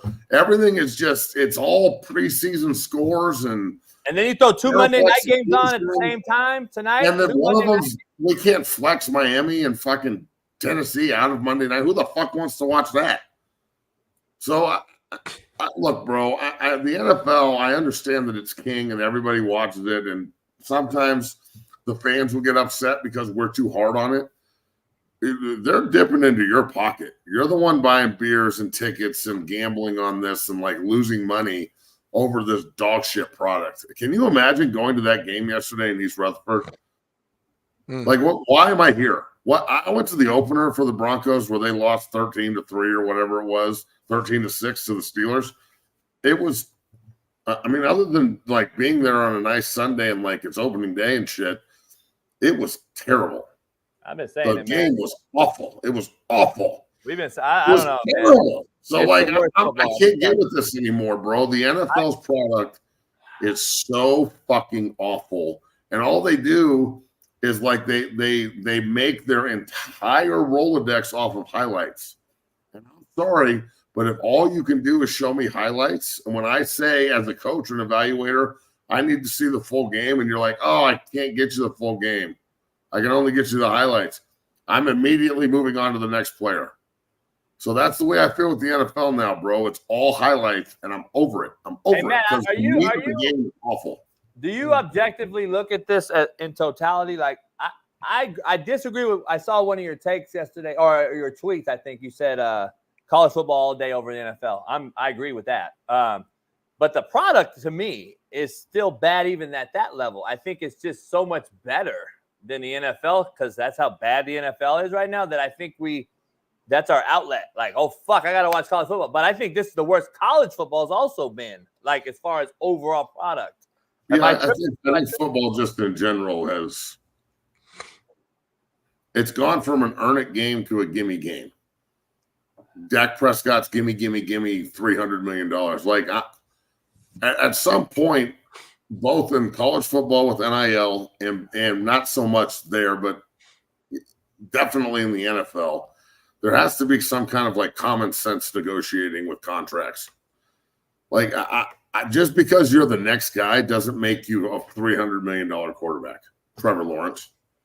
Like, I'm sorry, but that's just not the way it works. Back in the day, you used to have to like be able to play in order to get paid. You actually think that Dak Prescott is worth that kind of money? Let me ask you. I started the show off, Matt, by saying Daniel Jones is worth $45 million.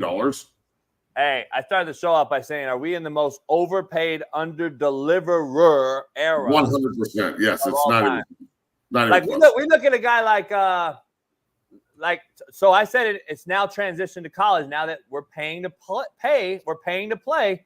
I said college football now is still overpaid, under-deliver. I said there's two people in college football that I would pay to see. Travis Hunter and the back Shanty kid at Boise.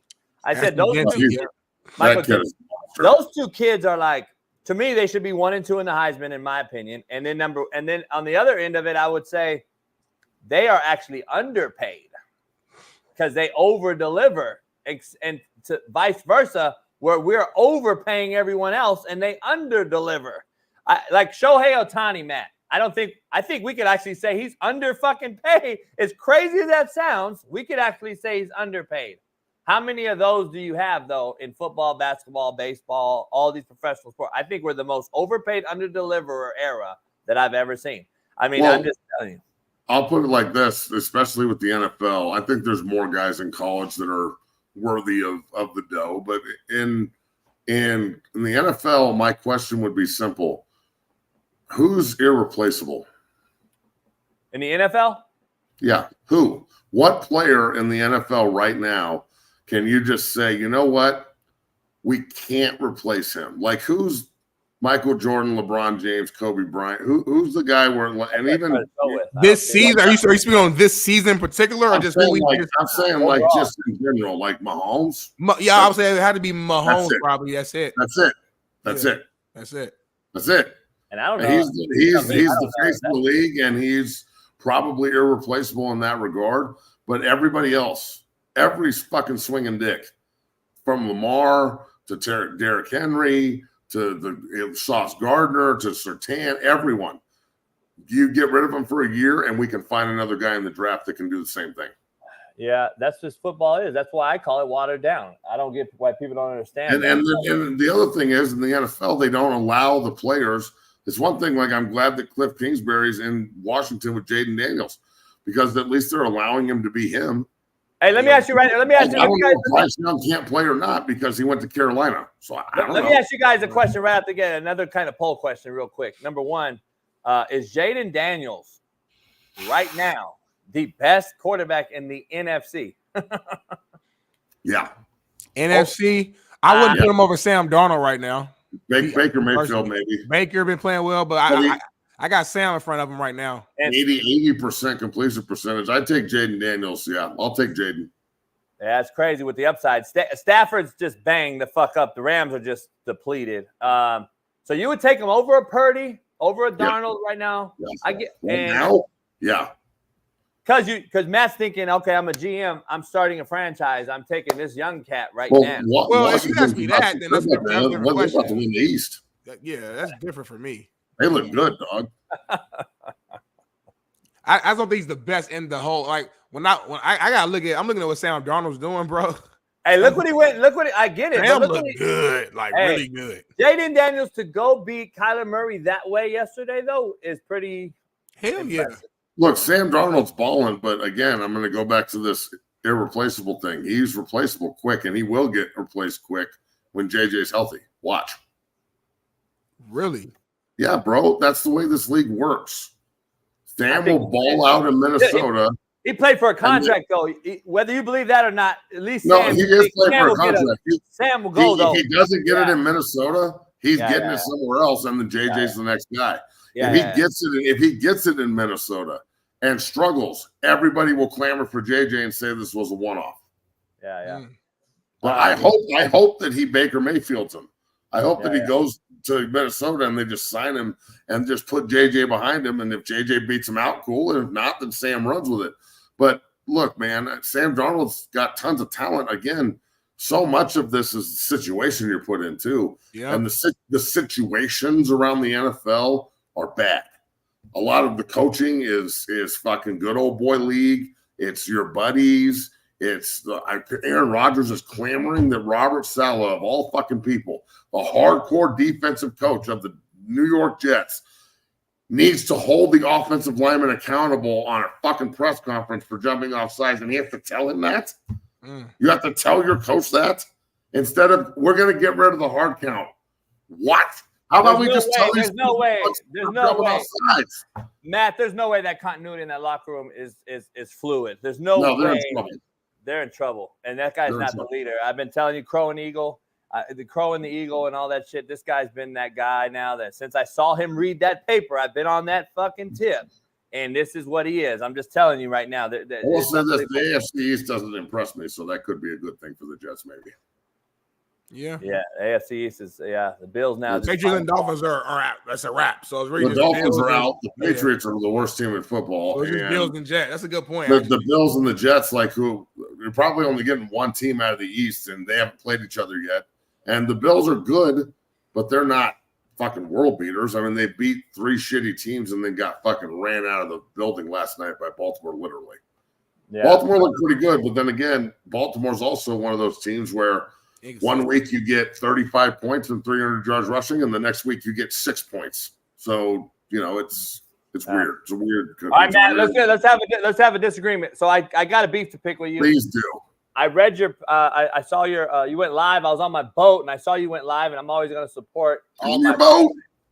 Yeah, I went on the boat yesterday. Hold on, it's a yacht, JB. A yacht. You have a yacht?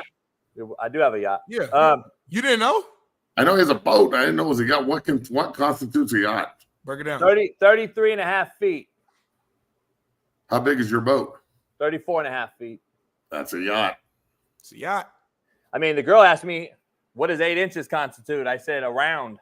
That's how round it is. I don't know. The circumference. I mean, I don't know.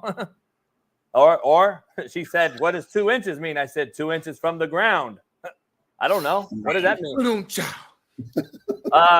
So look, I was on the boat with my dog. I took my dog out for the first time on the yacht. Nice. Who let the dogs out? And we're chilling, and I'm seeing you guys. You guys went live that day, and I'm like, all right. So I saw you say something. I'm like, no, Matt. I wanted to call you out live, but I couldn't get. What did I say? You said that Shedeur Sanders is the greatest quarterback in Colorado Buffs history.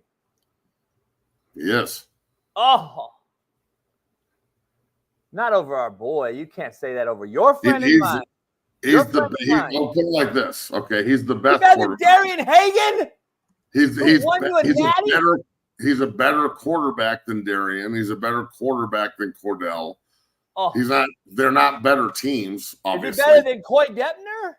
Yeah, he's better than Coy. I truly, he's the best ball spinner we've ever had from a talent perspective. Sal? Better than Sal. God rest his soul. Like, you got to remember, you're naming like DH and Sal are hardcore triple option quarterbacks, and Cordell was a mix between triple option and maybe throwing the ball 20 times a game, and Coy and Hessler. That's my point. That was my point. You guys didn't throw like you throw now. Well, exactly. But so I'm just saying, from a modern day quarterback perspective, Shedeur is the most talented player we've ever had at that position.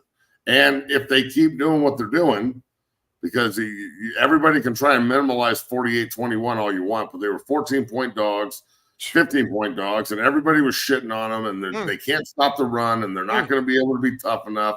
And Gus Malzahn's a program builder, and Deion's that, and Shedeur's that, and Travis is this. They beat the fuck out of that team in Florida, bro. They dominated the whole game. They held them to 170 yards rushing, where they were giving up 385 to the other three teams. Travis Hunter fucking had another Heisman day.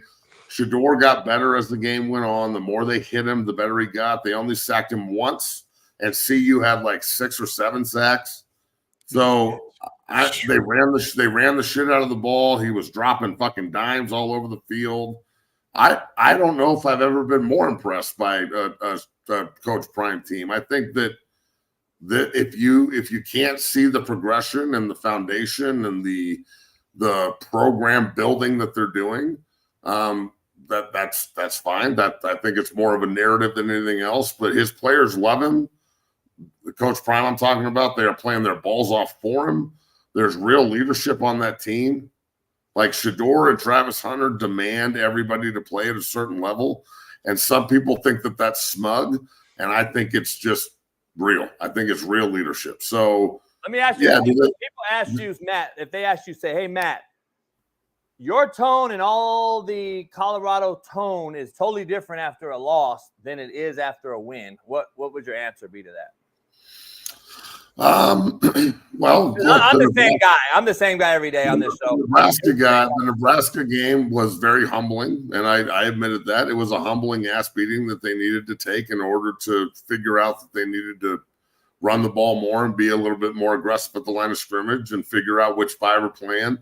They had a new right tackle and a new right guard the other day. The right guard, 55, balled out. You didn't hear his name one time, and he was setting the tone in the run game. So, yeah, everybody out there in the world, everyone's fucking tone is different after you lose. Thank you, bro. Thank you. What are you talking about? But listen, here's the issue I have. I'm not saying it to you. I'm saying in general in the comments. If we lose on the road to our rival, my tone's going to be pretty fucking different than being than winning 3 in a Excited, row right. and going to UCF and winning 48-21, being fucking 15-point underdogs. I And think my that's team will be why- a little bit different. And I try to be clear with these people. I don't run a Colorado show. Matt does. Matt is a Colorado alum. I am not. So I'm going to be the same person.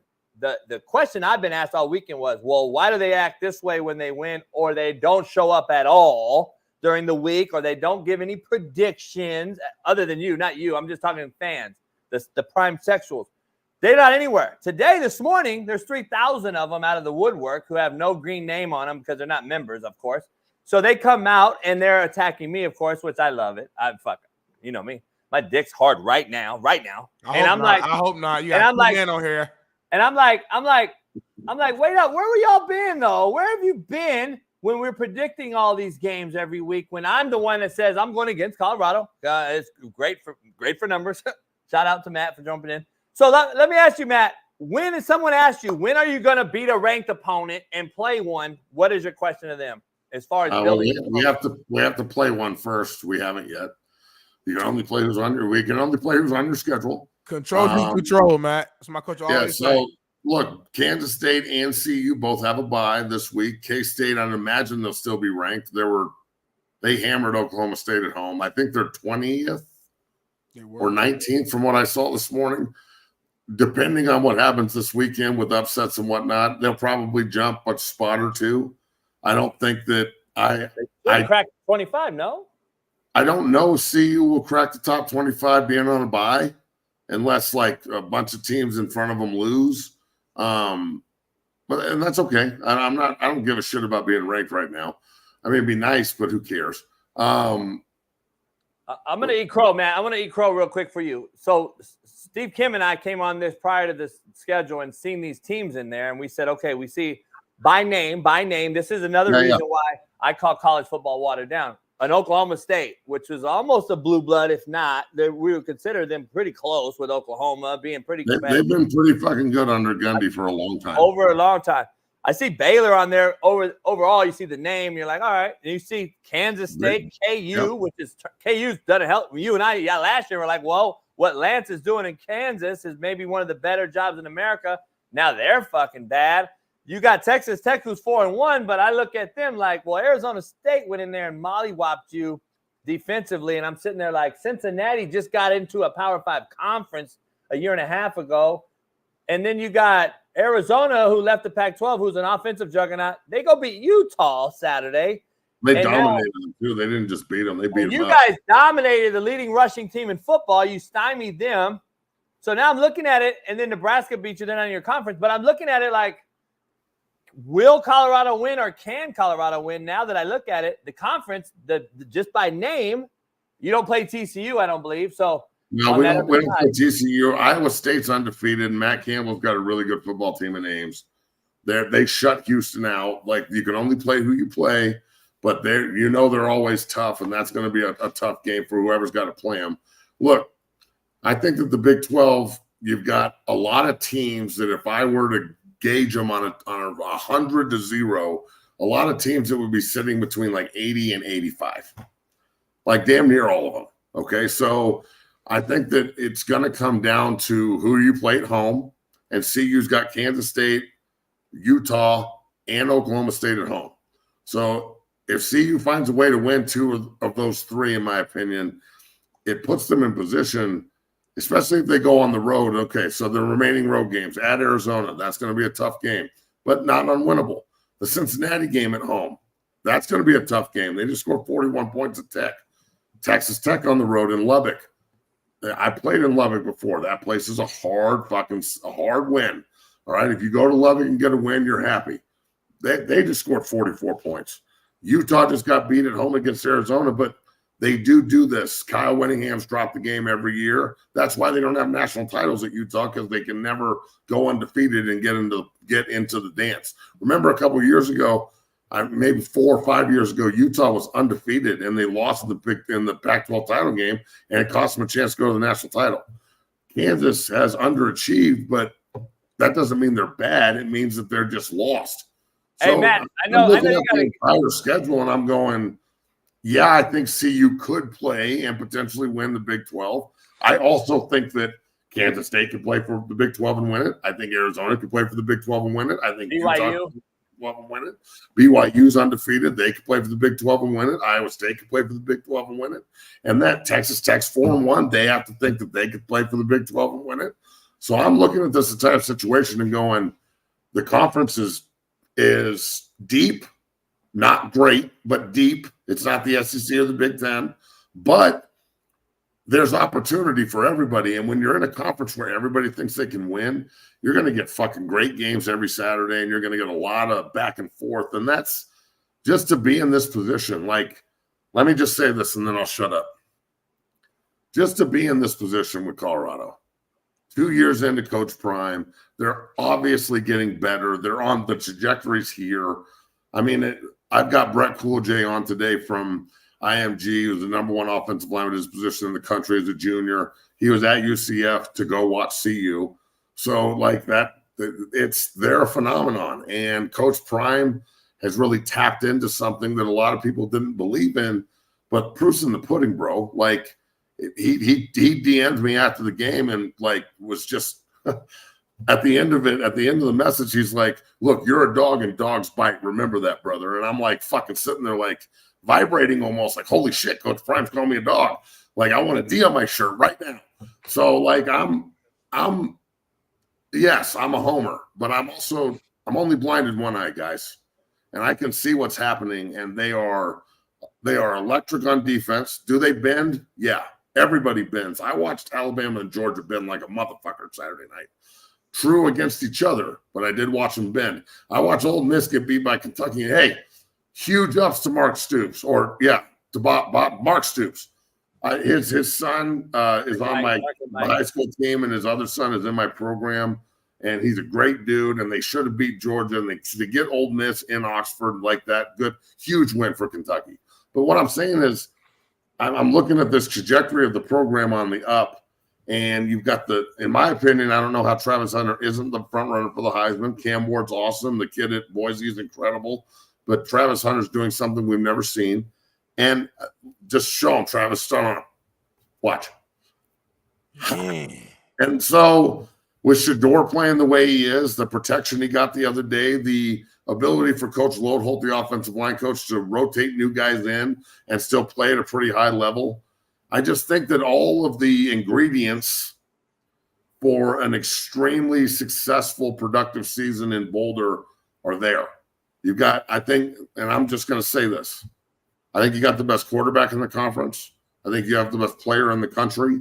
And you've got, in my opinion, the toughest defense, especially in the red zone. They get in the red zone and they fucking lock people down, bro. Like that game was eye-opening to me. UCF was running the ball for 385. You got a 300-pound quarterback, it seemed like. You got R.J. Harvey, who's a monster. They are downhill. Their offensive line's huge. They're all veterans.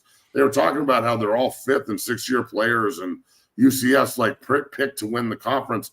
And CU didn't just beat them 48-45 on some lucky shit. CU dominated that fucking game. And that's the other reason, Matt. And like, good win, 4-1. This is what you want to be great. You got to be 4-1 right now, right? If not 5-0. That's what that's the thing. And look, and it's all about the next one, right? So yeah, Kansas State is no joke. To your point, like to that point though, like if I said college football, in my opinion, is so watered down that this is what we have every week. UCF may not have been the team we all thought they were, but I get your point. Well, now JB, you're saying we only.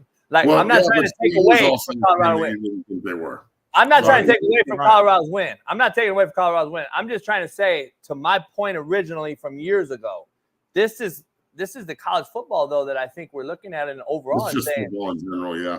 Football. I don't know. Football in general has become less savage and more. It's like it's stationary football. It's let him catch it and tackle him.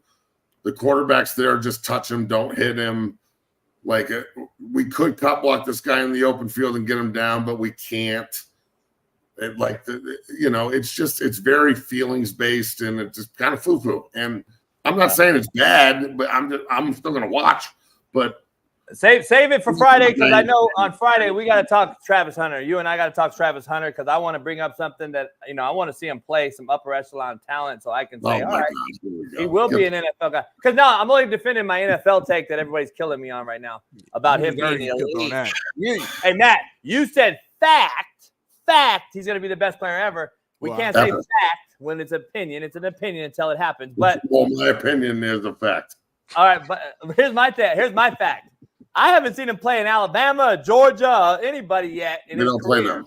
So I know. We don't play. But I also have eyes, and I'm a talent evaluator. I want to see him against those guys. I want to see him against those guys.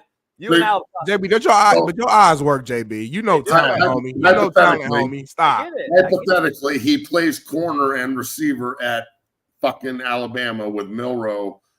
Dog, he's still the Heisman frontrunner. He's killing. He would be doing the same thing. And in fact, I would argue that he would be even better because he would be surrounded by a bunch of other fucking 4 and 5 stars. He'd have more bullets coming at him, though. Remember, I think they're shooting a gauntlet gun in his ass all the time. I disagree with that. I'm with that. If he's on Bama, they can't shoot more bullets at him because there's too many other. Because the other guy else is around too.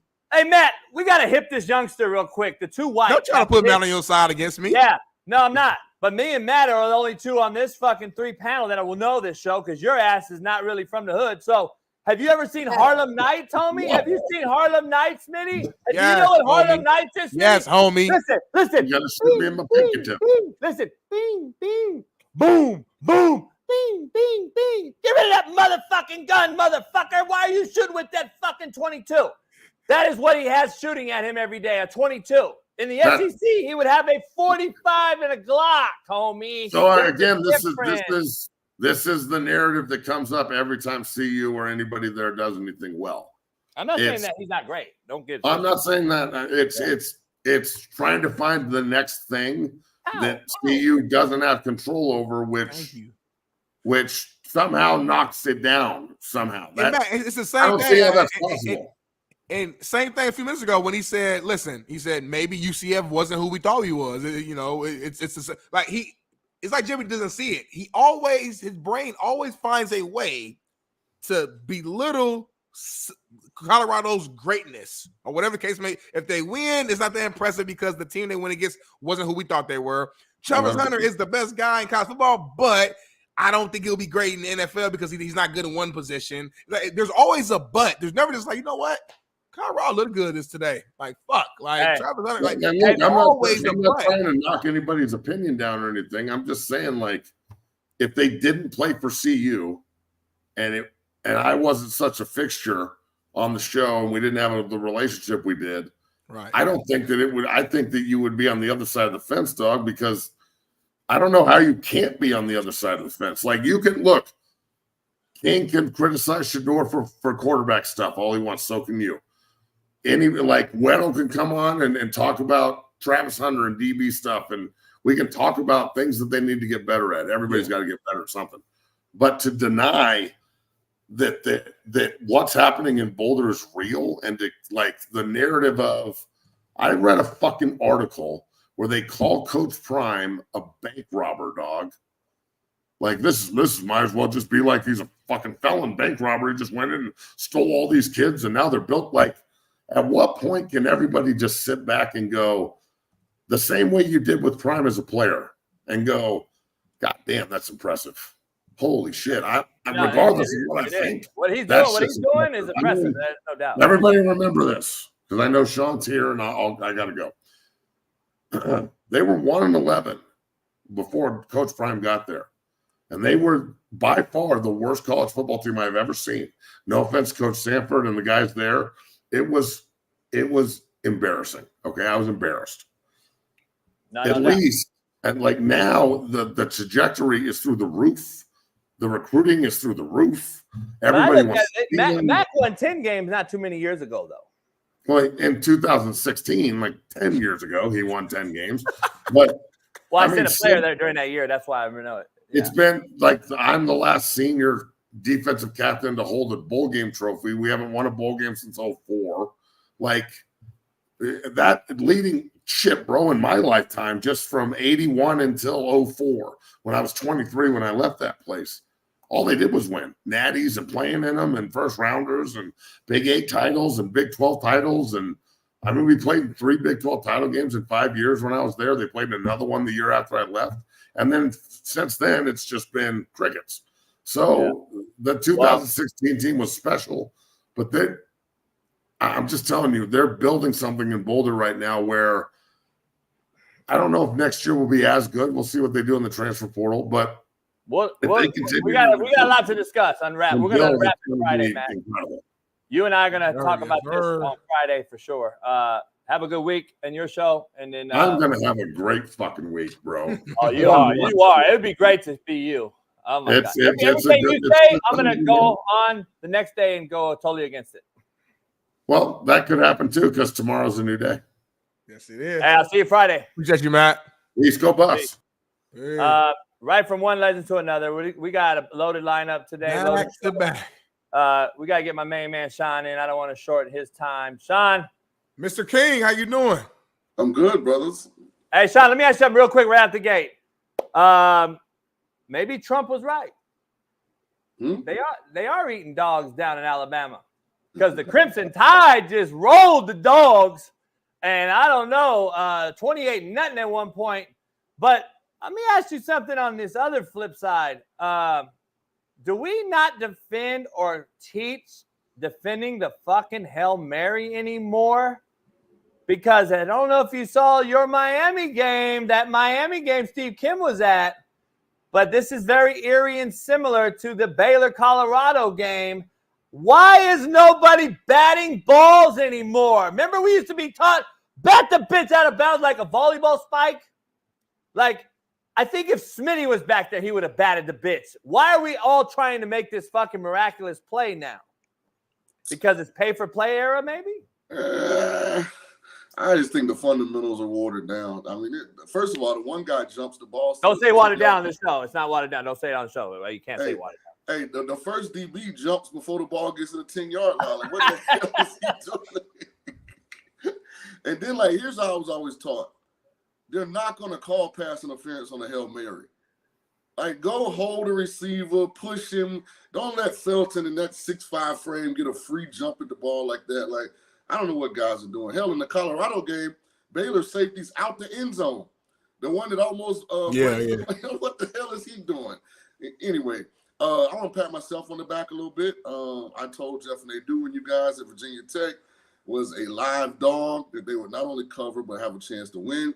I also mentioned Jalen Milroe having a phenomenal performance and what it could potentially do for him in the Heisman hunt and being the number 1 pick in the draft. And this is exactly what I was talking about. Kalen DeBoer is doing a hell of a job with the Alabama quarterback. He's throwing the ball in rhythm with anticipation a lot more than he did it before. So it's just something to watch as we move forward. Great game. He's like undefeated versus Sark, Lane, Dan Lanning, and Kirby Smart. Sark beat him. Sark beat him. You talking about DeBoer or are you talking about Milroe? Because Texas won at Tuscaloosa last year.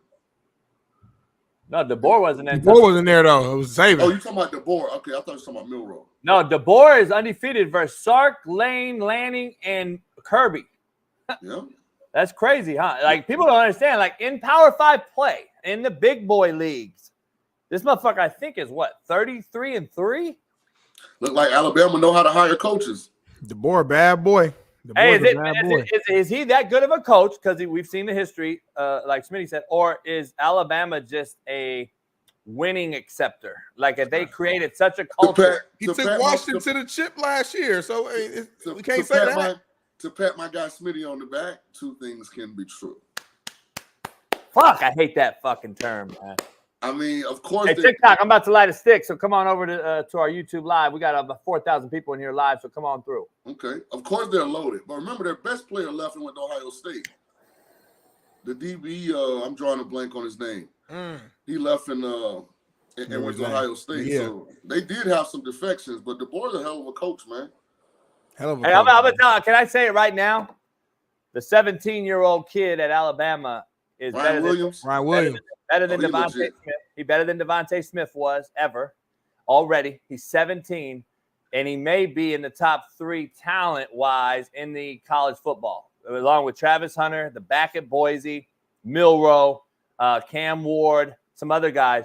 But I think that guy's special. So here's my only pushback. Here's why you never hear me say the best at anything. And it's hard for me to say 17-year-old's the best. Luther Burden is really good at Missouri. But this guy paints his nails. And I don't know if you saw Caleb Williams yesterday after he beat the Rams.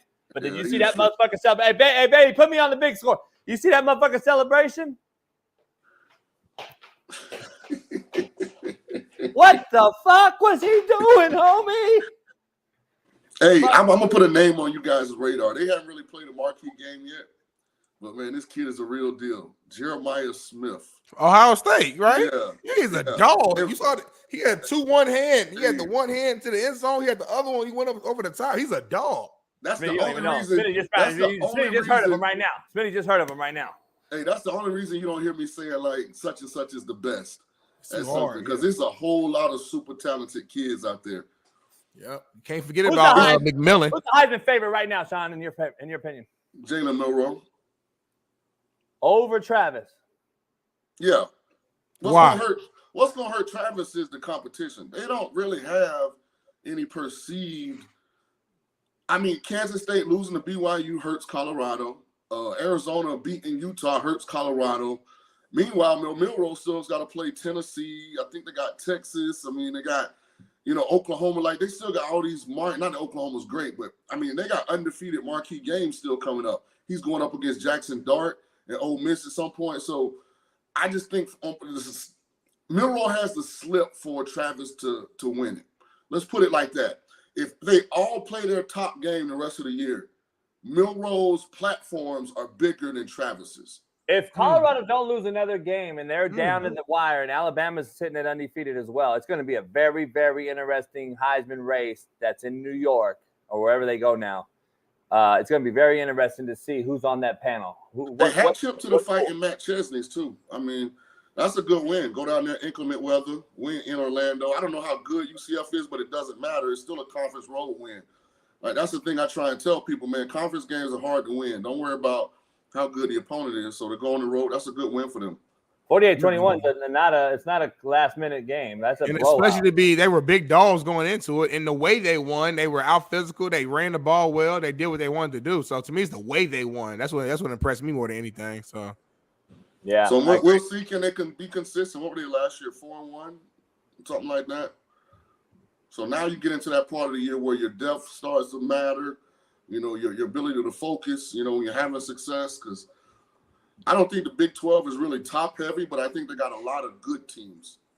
They sure look good on paper before the season, and now they look like I'm looking at them like, damn. Let me ask you. He got like a $10,000 bet on Colorado winning just 5 or more games. So I'm feeling pretty good right now. How much? Like I think was it bet like $10,000? I think me $10,000. You don't even have $10,000. I'm not going to bet $10,000 now. Hey, Smitty, I got to ask you something real quick. This running back at Boise, this Genty. He's got, I think, 845 yards and 12 touchdowns through, 4 games? Crazy. On 85 or 90 carries, I think his average per yards, I think, is one of the leading. He's up there with Eric Bieniemy and a couple other people from when they were playing. I was watching their thing. Where you stand with this as far as A, who they're playing, B, is this legitimate? And C, where would you compare him to the other legitimate guys in the Heisman candidacy run? Because they at least have played Oregon, and it was a good game, and he scored twice, and he did pretty damn well against a top-notch opponent, which I have not seen in Travis Hunter. Just haven't played that top-notch opponent. I mean, let's be honest. We can call it hate all you want. He's doing what he's supposed to do against this competition, as you and Matt just said. But he hasn't played anybody, dog, and they haven't done that in two years, to be honest. Is that going to hurt him down the line, even if they are 10-1? Does that hurt Travis versus the Genties and all these other guys? Or is Genty in the same boat? Or does Oregon get him a bump by playing Oregon? If that makes sense. I know we got a big game coming up here. I'm trying to look at the schedule. At some point, UNLV Boise State, I think. UNLV is another topic for you, but damn. Yeah, it's addition by subtraction. October 25th. October 25th. Big time game right there. I mean, he's a hell of a player. I mean, it just is what it is. Like, if we're going to judge Travis Hunter and say he's unbelievable against the talent he's against, then why aren't we doing that with Genty? We are. He's getting a lot of praise. Well, I'm just saying, I've been taking heat because they're saying this, and I'm like, hold on. Travis Hunter's doing it. It's the same competition in a lesser division, but at least Boise played Oregon. You guys haven't played nobody. So I'm trying to figure the out, reason why to me Travis is different is the obvious. He's doing it at both sides. Like, the man was the best receiver this weekend, and then was the best corner as well on the other side. He had an incredible pick. So he's doing it both. We haven't seen that. He's doing it both sides. That's why it's different. I get it. That's why I say he's the best player. Yeah. I don't get it. Overall, Travis has played better competition than Genty. I mean, the Baylor, Nebraska, UCF trio is better than 3 teams that Boise's played. By the way, Dikembe Mutombo passed away. Rest in peace. Did he really? Mutombo? It just popped up. Brain cancer, I thought it said. Oh, he did. No way. Dang. You know, 2 big actors died over the weekend, too. That makes 3 people. They go in threes. It's crazy. But anyway. Rest in peace, Dikembe. That's crazy. He'll forever be known for that. He wasn't even old. Damn. Nah, they're never 50. He's 58 years old. Yeah, it's crazy. It's great. Hey, Shaun, addition by subtraction. The Raiders win without Devontae Adams. Some people are calling conspiracy theory that AP actually set his ass because he may have been one of the so-called guys standing on business and making business decisions, but maybe they kept it on the wraps as far as saying it, but they sat him, and guess what? They won. Is that the same thing that's going on? It's ironic that both places happen to be in Vegas. Addition by subtraction, especially when we're talking about gambling on the poker table. You got rid of Sluka and put up 59, and the OC comes out and says, we can run our offense now, which has got to be a direct shot at Sluka. And to be a good Fresno team, how good is this UNLV team? Are they now a playoff contender, Shaun? They're really damn good. And they control their own narrative. They got Syracuse coming to Vegas this weekend. So that's a chance to add a 3rd Power 4 win to their resume. So, I mean, they control it. I mean, Fresno State's a good team. Hell, Michigan didn't beat Fresno State like that in the Big House. So, I mean, hats off to Barry Odom and what they're doing. I was so glad they won that game. And Me too. I want kids to think twice before they do what Sluka did. I really do. So I was happy for him. He's getting killed right now. I think people are starting to realize that what he did was just not what he's saying what it was. And I know Barry Odom came out and said every offensive player on my roster gets the same fucking NIL deal. I don't know what he's talking about. So it seems to be a transparent, and it seemed to be out there. I got to see the contract, and it looks like that contract is exactly the same for all offensive players on the roster there at UNLV, which makes it even more impressive for Barry Odom, which he's doing there in Vegas to get those guys to buy in a pay-for-play era when guys are sitting there looking for the bigger bag, and they're coming there to be on the same pay scale with incentives, though, which is just like professional. I mean, he's treating them like professionals, and UNLV is now, in my opinion, a serious playoff contender, Shaun. I don't know where Smitty and you lie, but I think I agree. And shout out to Hodge Malik Williams, man, for taking advantage of his opportunity. With Sluka leaving, he played quarterback, threw for right under 200 yards, 3 touchdowns, no picks, ran for 119 yards and a touchdown. You know, shout out to that kid, man, for, you know, when he got the opportunity, being ready. You know, so I like UNLV. I've seen them play. They're tough. They can run the ball. They hit on defense. They got good players. They got a talented receiver. I mean, hell, they control it, guys. Syracuse coming in at 3-1. It's gonna be a good battle right there. UNLV's favored by 5.5, by the way. At home, okay.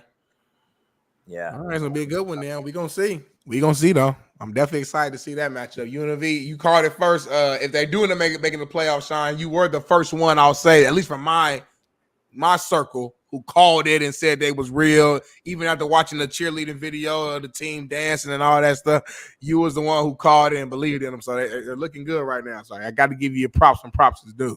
I appreciate it. Yes, sir. Yes, hey, sir. Smitty, you need to get a hold from our friends at our main sponsor here at First Round Performance. Bailey, we got to show a commercial again, but You know, a lot of people have used those shorts that we showed from first round. Really?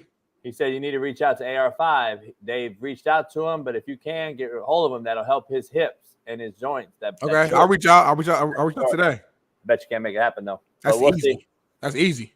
We'll and I might get a coat on tomorrow. I'm gonna hit up my guy. So. Hey, he's hurt again. No, he's okay. He could have came back in the game. What? Hey, Shaun. He could have came back into the game. We were beating their ass. We kept them out. Flacco came in, did his thing. We won the game. That's all that matters. Pittsburgh couldn't see us. We beat the shit out of them. Bailey lost money. Colts look really good right now. Scary team in the AFC South. Hey, Shaun. Hey, what do I know? The Red Rifle came in, threw for 303 first game. Flacco come in, throw 2 touchdowns, get the Colts to win. AR was already looking good before that, though. We were already in position. AR5. What did he look good with? Running around? We'd already scored. Yes.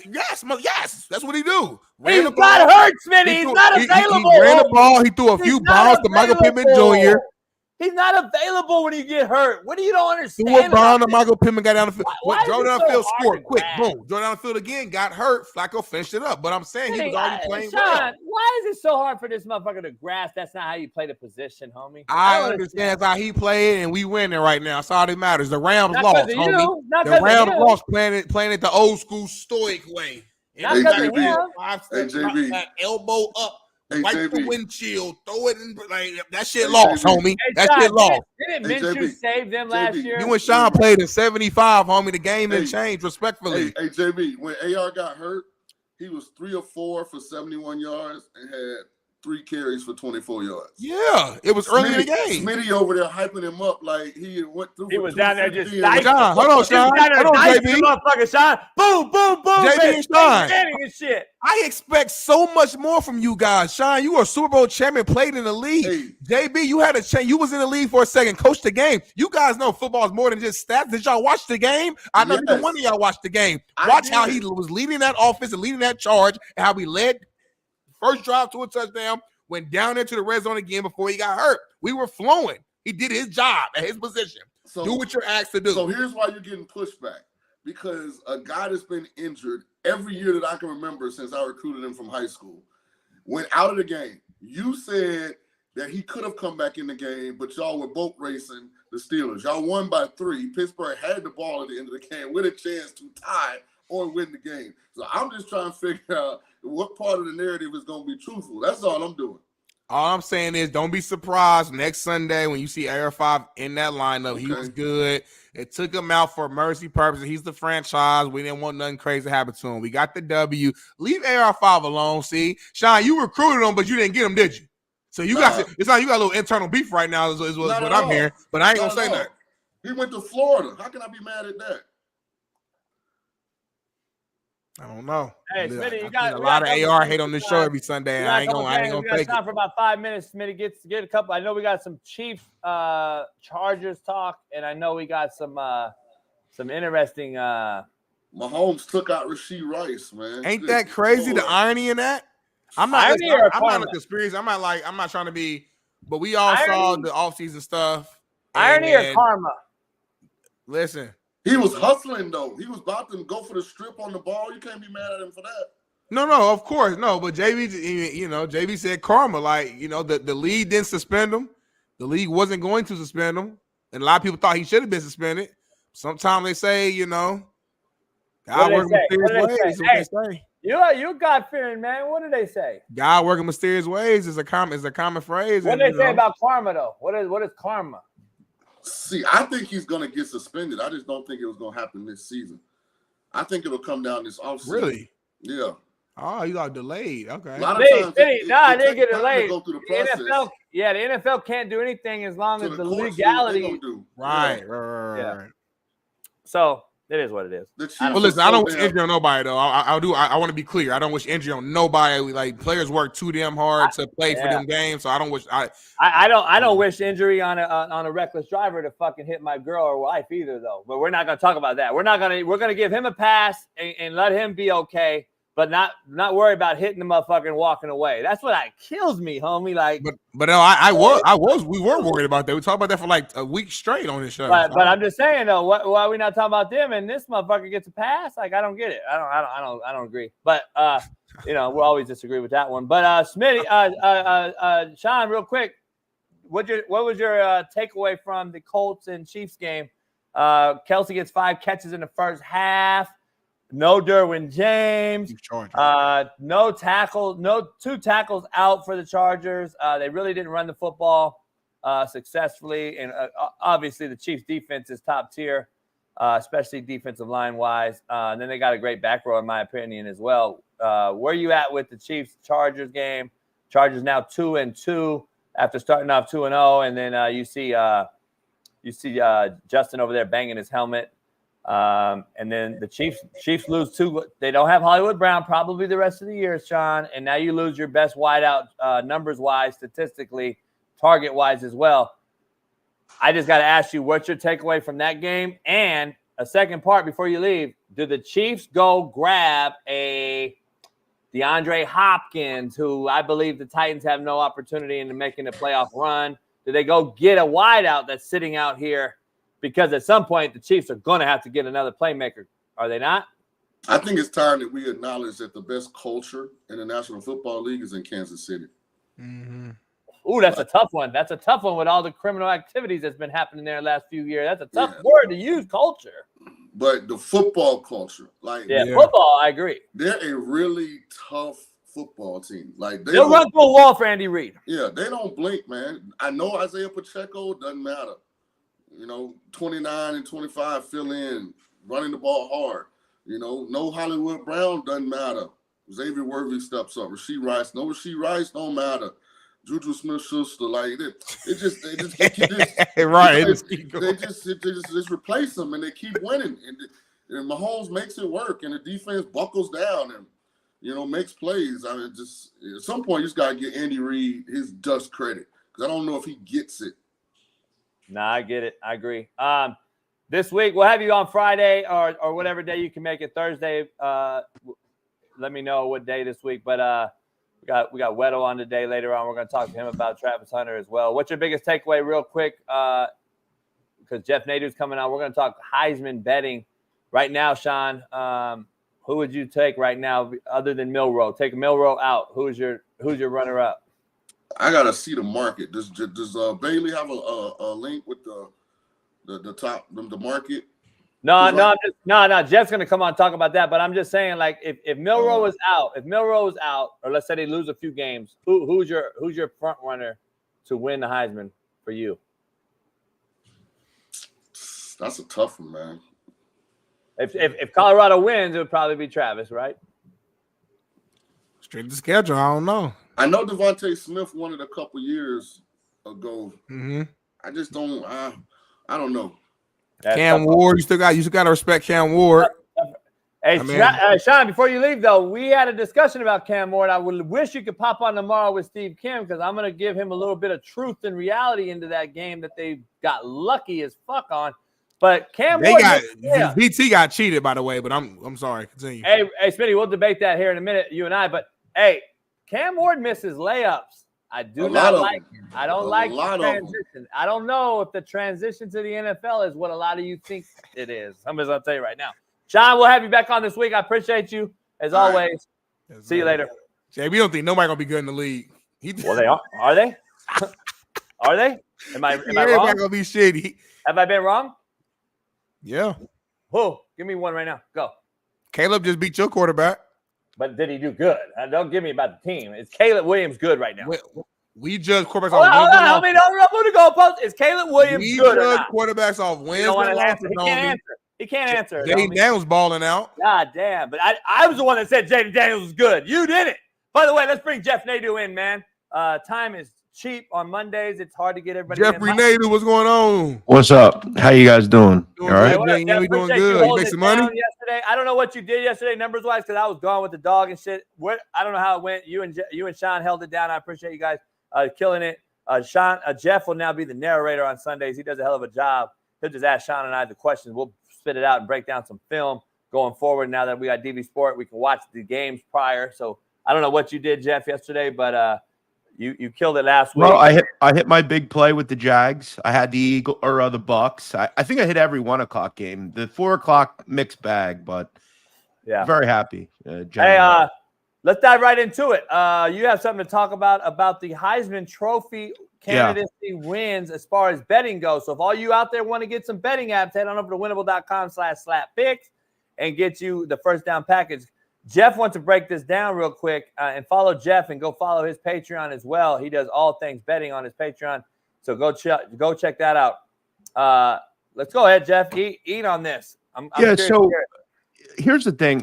I think we see this every year. 4 weeks in, we're trying to anoint everyone as the Heisman. We have to understand that there's still, 7 games left, 6 games? I mean, it's super early, and we're forgetting about so many guys because we're letting our what we saw in a game or two get in front of us. The truth of the matter is, if Jalen Milroe just plays the way he has the rest of the way, he'll be in New York, and he'll be your finalist. He'll be your odds winner. He's currently the odds on winner. He'll remain there as long as he continues to do what he does, right? Because remember, Alabama was not a favorite to win the whole thing this year. They were essentially a flip to make the playoff, okay? They're in the playoff as long as they continue doing what they do. Here's why I'm never going to bet Ginty. The last time a group of 5 player won the Heisman Trophy was Roger Staubach in 1963. It just doesn't happen, okay? Sorry. I hate to tell you. It ain't going to happen. We're forgetting, though, about so many people. Dylan Gabriel, what about him? What about Arch Manning at 75-1? Arch Manning played really well on Saturday. He might be the quarterback going forward. What about Quinn Ewers? What about Drew Aller at 40-1, who will be there and relevant late in the season? Will Howard. There's a lot of guys in the G5. Look, great players. Ginty's great player. Keenan Reynolds was a great player at Navy a couple of years ago. Didn't even get fucking invited to New York. It's not going to happen. Okay, sorry. I know how this game works. You're going to get a big game, SEC, Big Ten kind of guy. So I'm looking deeper. I'm looking at, the Arch Mannings. I'm looking at Drew Aller. What about Nico at Tennessee? Dylan Gabriel. He'd be my guy, 14-1 right now. He's at Oregon. He's going to have some big games coming up. He's going to have the real ability. We're forgetting about the guys that are actually going to be there when it matters. If it were me and Travis Hunter plays like this all season, we have to ask ourselves, will they be relevant at the end of the season? They're going to be an underdog in mostly every game they play going forward. Again, they played really well. I had the over the weekend. Really good game. Hey, Smitty, should be there. Brother right here. Address this dude right here. Jack Boy. Okay, he said, when we going to talk about Colorado, JB, why is they going to be the last 7 when they're the title? I think you jumped in late, Jack Boy. We've been talking about Colorado heavy. We started the whole Smitty's nice, Jack Boy. Shut the fuck up, you fucking bitch. Get the fuck out of here or watch the show from the jump, you fucking idiot, dick rider, prime sexual fuck boy. Now, go ahead, Smitty.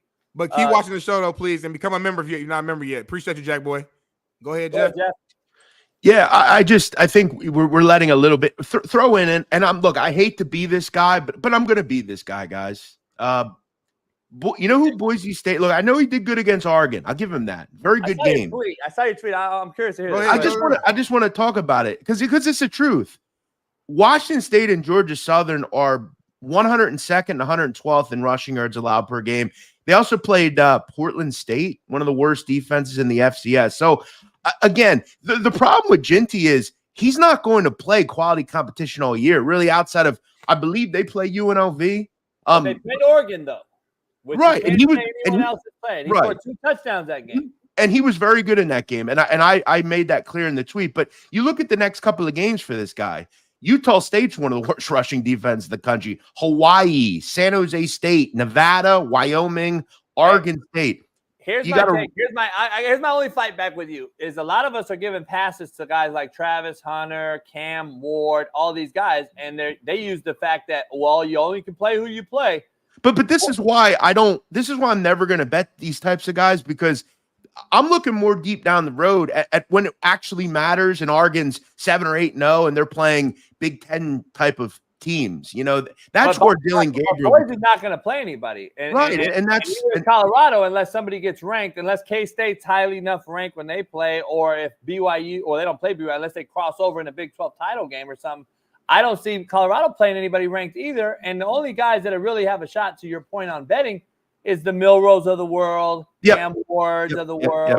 And again, I'm going to throw out the Dylan Gabriels. I'm going to throw out like a Will Howard at Ohio State, like guys like that even again, I know no one wants to hear this. Penn State's offense looks totally different with Colton Nicky at offensive coordinator. Yeah, and look, Drew Aller, they haven't played much yet. Neither is Tennessee. I mean, they beat Oklahoma over the weekend, but they played Kent State. They played some bad teams. It's a shame Ole Miss lost because Jackson Dart had a really great start to the season as well. Yeah, if I'm looking at the schedule across America, though, like we now looking at as the common denominator, LSU probably is not very good. So SC starts off with a big boy matchup. SC, LSU, whoa. Other than that, you got Clemson, Georgia, who gets mollywopped, and now Alabama goes and mollywops Georgia for 3.5 quarters, and then has to win at the end in a great game that I got to see last night or Saturday night. But other than that, what big boys have really played other than cross-conference games? Like there hasn't been any real big-time matchups. And if you have watched them, they're like, we don't see that no more. And the competition level, in my opinion, is so watered down that you don't really get that. I mean, Bo Nix got invited last year. I think to me, it's and some of the commenters have said it's Jalen Milrose to lose. I mean, as long as he continues to play solidly. The competition, though, right? Yeah. And plus, he's played balled out in a huge game. Again, I'm going to throw 2 names. These are going to be people that I bet on. Will Howard has played very well so far. It's only been 4 games. They haven't played anybody, but he's been really solid, and they're going to be a relevant team late in the season. And I'm going to look at Dylan Gabriel at 14-1. He's a guy who I think Oregon will kind of rise to where we thought they'd be as well. We thought they were both, these 2 teams, Oregon State and Ohio State, we thought they were both top 4 teams going into the season. So they're 2 guys that I'm looking at. Jay, you know what's interesting? I remember like a week or 2 ago, it might have been last week, and we were talking about Heisman winners, and people in the chat kept throwing out Jalen Milrose's name. And I think, if I'm not wrong, you and I were on here like, what? Jalen Milrose? But now, a week later, after his big-time game, now he's the clear favorite right now. It's crazy how just 1 week to me can change everything, Well, that's why you have to, and I've always said gambling and betting on things is about foreshadowing. What do you see happening after certain results? So again, going into the weekend, that was a flip game. Georgia's really good. He went in and balled the fuck out, throwing the fact that it was 38, 35, whatever the game. It was an exciting big time game. Travis Hunter, if he continues to play the way he is, he should at least get an invite to New York. He won't win because again, there's just Colorado's unless they're challenging to win the Big 12. You got Deion as head coach, though, which carries some weight, I think. Deion carries more weight than normal. Yeah, and he should get an invite. He's I tweeted this. He's an incredible talent. You gotta give that for a person that can do that. No one's ever done it, right? It's an insane thought process. But I think they will beat Kansas State. That said, I don't know. There's some really tough games in that schedule. If they beat State, they're gonna win the whole thing. Then. Yeah, but Smitty, I know what you're about to say. If you actually go back and watch. But if you go back and watch the stuff I said on Colorado, I've never said anything that wasn't a fact. I don't work in opinion. The fact is, last year they weren't a great football team. This year they haven't played great. But I will tell you, and I know this, UCF's a good football team. They're a great offense, and they shut them down for the most part. Colorado's run defense was horrible, and they were really solid. I got to give them a lot of credit. It's not easy. They had, the game started a little bit later.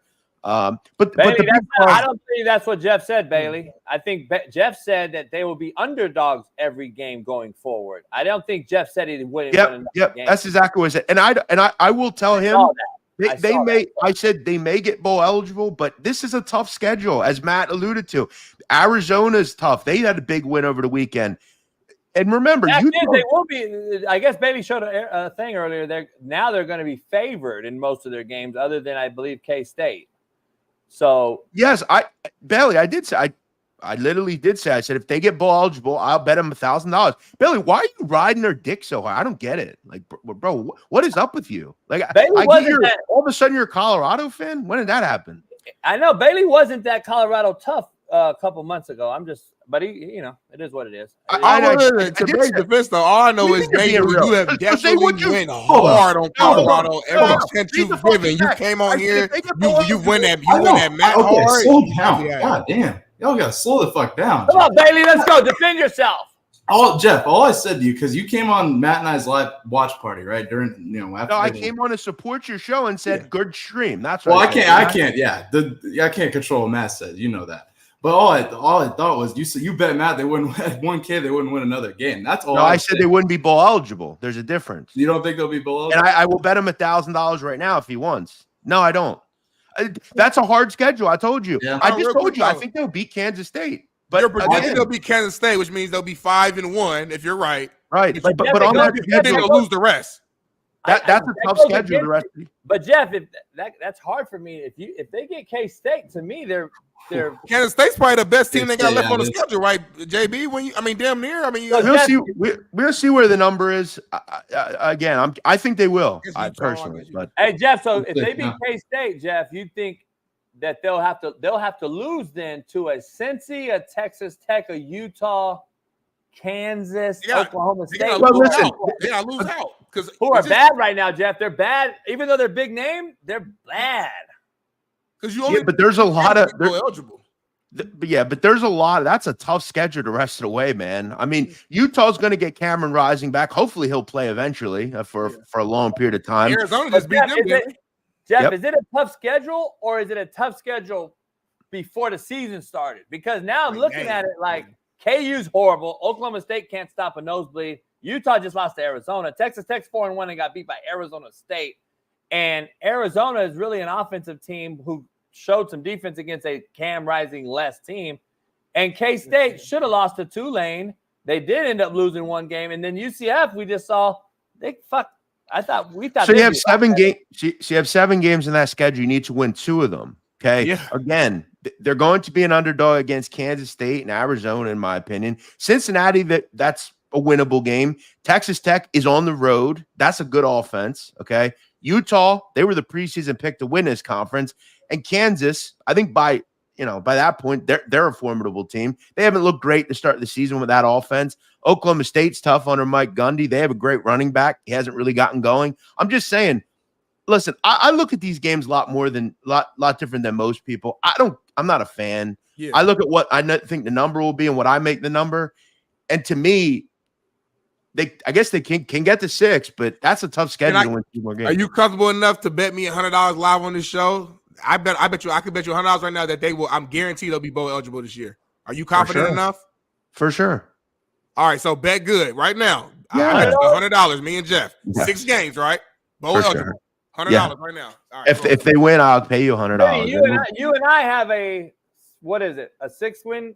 Oh no, it's like 5-win, motherfucker. Don't keep moving it. All right, y'all about to pay my rent for a month. Appreciate y'all. Hey Jeff, I gotta pay. So we got a 5-bet win with Jeff, or me and Smitty. Before the season started, JB and I bet that I said they'll win 5 or more. So they're already at 4-1. So I feel pretty good. And then you should feel good. I hope Jeff's right. I hope fucking Jeff's right. They hit a wall here. So. Well, it'd be listen. I think what they'll probably and you guys are pirate. They'll probably get to 6. I mean, it to me, it's 7 wins. You just need 2. But I think for them, their goal is to win this conference at this point. I mean, it is more of a layup than maybe we think. It is still early. We're 4 or 5 games into the season, but a lot can happen. Yeah, I don't know. It's gonna be interesting. Hey, let's dive into your Eagles, Jeff. I know you want to. You probably got a rant built up in you. I know you've been on. Yeah, serious like some people in this show, I'm not a homer when it comes to regardless of how my team plays. I bet against the Eagles yesterday. It was a great spot. This is a bad football team right now. It just is. I don't know how else to slice it. I can't go over. We have Weddle coming up in 10 minutes. In 10 minutes, I can't describe all the issues this team has. It's a disaster. Let's talk about Saquon Barkley and the lack of touches, in my opinion, getting to see a little bit of that game. I thought he broke a run early, and then he came out, and then I'm like, what? If you notice what the Ravens did last night to start the second half, Buffalo was on a high. They stopped running the football, and the Buffalo Bills come out, score. They're right back in the game. Defensively, they blitz Lamar, sack him, they punt. And then Lamar and the Ravens figure out, get this big motherfucker in pistol, hand him the football again. And in the last 2 weeks, he's touched the ball 24, 25 times respectively, and they're 2-0, and they've dominated the line of scrimmage in the run game, not the pass game, not the triple option. Handing the football to that 240-pound dude that runs like a cheetah is pretty surprisingly, it wins games, Smitty. I don't know. What do I know? Run the fucking football. But anyway, why are the Eagles not doing that? And I don't understand. Saquon had 10 carries and 2 catches. So, That's not enough, Jeff. It's not enough. I'm with you. Yeah, I'm just saying that is just not enough to go trade. But here's guys, listen. Here's why I agree with you 100%. But yesterday they were down 14-0 before he could fucking blink. Yeah. There's so many, and that's why this is a problematic team. There's so many issues, and that's one of them.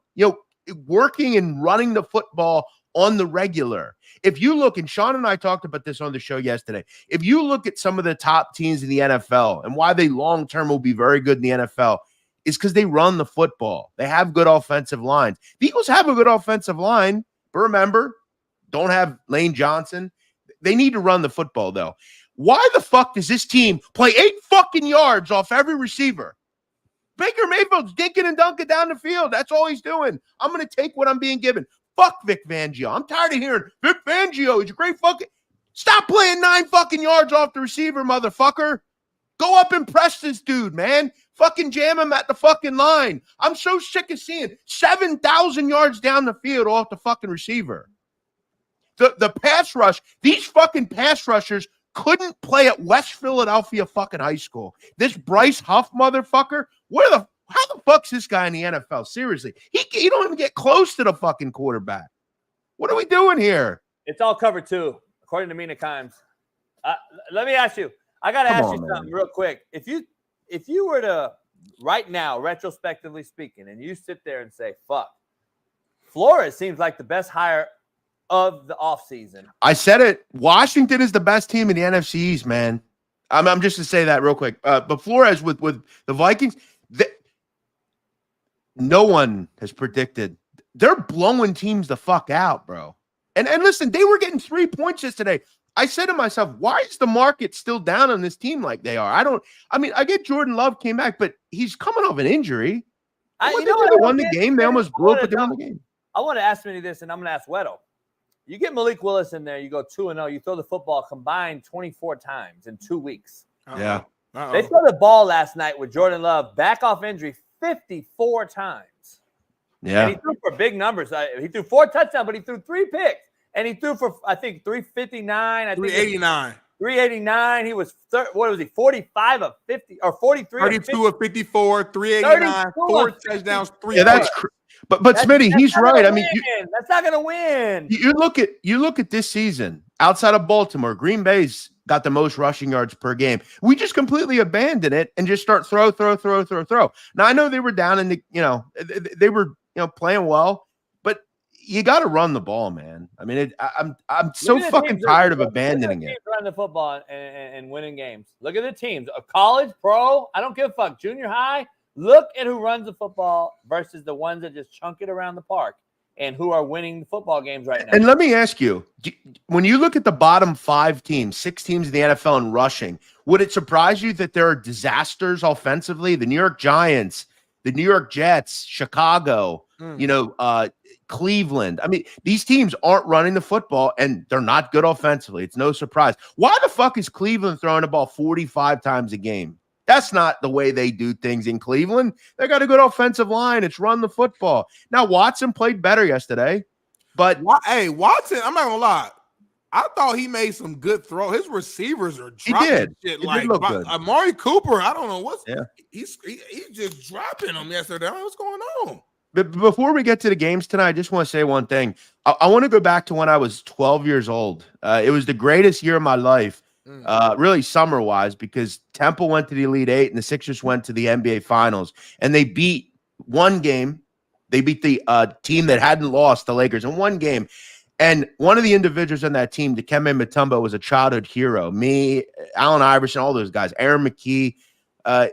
He was a great guy on and off the court. He did so much for the Democratic Republic of Congo, his homeland. Did a lot for Africa, an MBA in Africa. Again, you guys know I lost my dad at 58. It's a shame, man. So young. What a great player. Great defensive player. Yeah. Man. Great guy. A legend in basketball, not NBA basketball history. I heard he's like the shortest in his family or something. Yeah. The men. Crazy. Yeah, I believe he is. He has, again, he's built hospitals. He's done so much humanitarian work and somewhere where, no one really does much with. So what a great guy. Yeah, we lost a couple. They go in threes. We lost 2 actors over the weekend as well. The bald cop in Beverly Hills Cop. Oh yeah, I forgot. Yeah, I forgot his name. I just saw that too. I was like, man, he died. And then what's his name? Christopherson died from the Blade movies, and he was a country singer, I believe. John Ashton was the name of the guy from Beverly Hills Cop. I think Christopherson. Those are he died too. Those are the 3 John guys. Ashton, by the way, I'm real quick. I see him. He did act in the newest Beverly Hills Cop. He was in there, so it was kind of good to just see him one more time before this happened. Obviously. So. By the way, I'm rewatching Last Chance U, JB's show. JB, that show's fucking hilarious, man. Watching it over, I mean, just very funny, bro. Very funny. I've never watched the whole thing. I watched a couple episodes. I wasn't like a big fanboy. Like when everybody was talking about Last Chance U and JB, he came to Fox. I didn't know who the fuck this white boy was, so I had to go back in hindsight and watch a little bit of the clips. But it's electric. I still got to go back and just watch it straight all the way through to see what all the hype is about. I watched the episode last night when watch the white boy now. I won't. Him and Malik got into it on the sidelines. Yeah, I remember that scene. I saw that one. Yeah, funny. Malik about to beat his ass. Yeah. Anyway, he'd Jeff, have fucked you up, JB. Jeff, there's two games. Why you stuttering on me? Why you getting stuck on me? He getting mad. It's like, when JB get mad, he starts. No, it's funny. There's 2 games on tonight, Jeff, at the same exact fucking time again. Let's dive into them. I don't know. Matt actually brought a good point up. Why I don't know why they can't fucking change these games. And then real quick before you leave too, also real quick before we talk these 2 Monday night games, the Chiefs got to make a move at wideout. Who is out there for them to go get? Well, I will say though, Shaun made a great point. I mean, they just keep winning though. I mean, it's really incredible, and this is a testament to the head coach. Let me say one fucking thing. I've had it with fucking Clown Boy on the sidelines in Philadelphia. Fire the fuck and move on. You should have did it before the season. Cut this guy loose, man. Bodyguard guy? No, that fucking clown Sirianni. Fuck him. Get him out of here. I've had it with this guy. Enough already. We got to do better. We got to learn the fundamentals. That's your fucking job, dickhead. That's your job. Show that video, Bailey, real quick. I mean, enough, dude, with this guy. 2 carries in the first 3 possessions. What was behind? We had 9 plays. I mean, you had 9 plays, and 3 of them are third downs. So now, he had 2 carries on 6 plays. I mean, that's the way football. I mean, when you go 3 and out, that no one's going to have any touches. Nobody's going to have any catches. We weren't sustaining drives. That's another. We can say what about the defense, but we weren't sustaining drives on offense, and so they were on the field a lot early on and a lot of plays. But I think if you see the flow of the game, you understand why that happened. But 2 + 2 is 4. I don't know if you realize that, Jeff.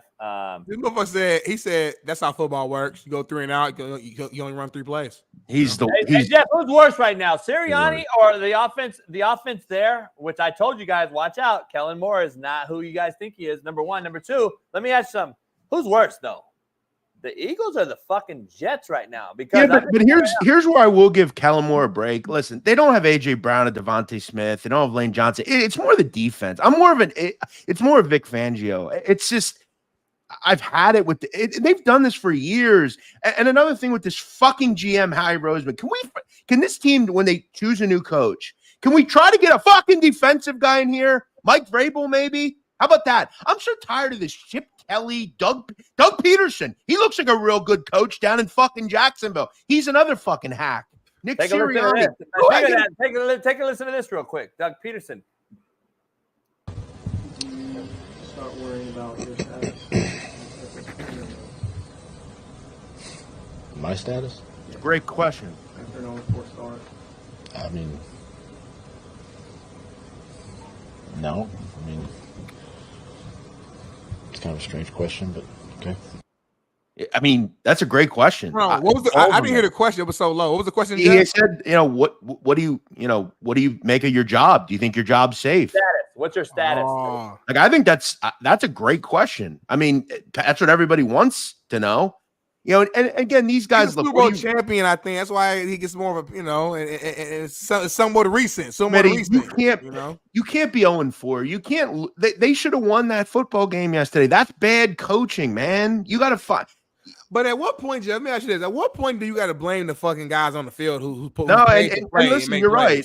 You have to blame.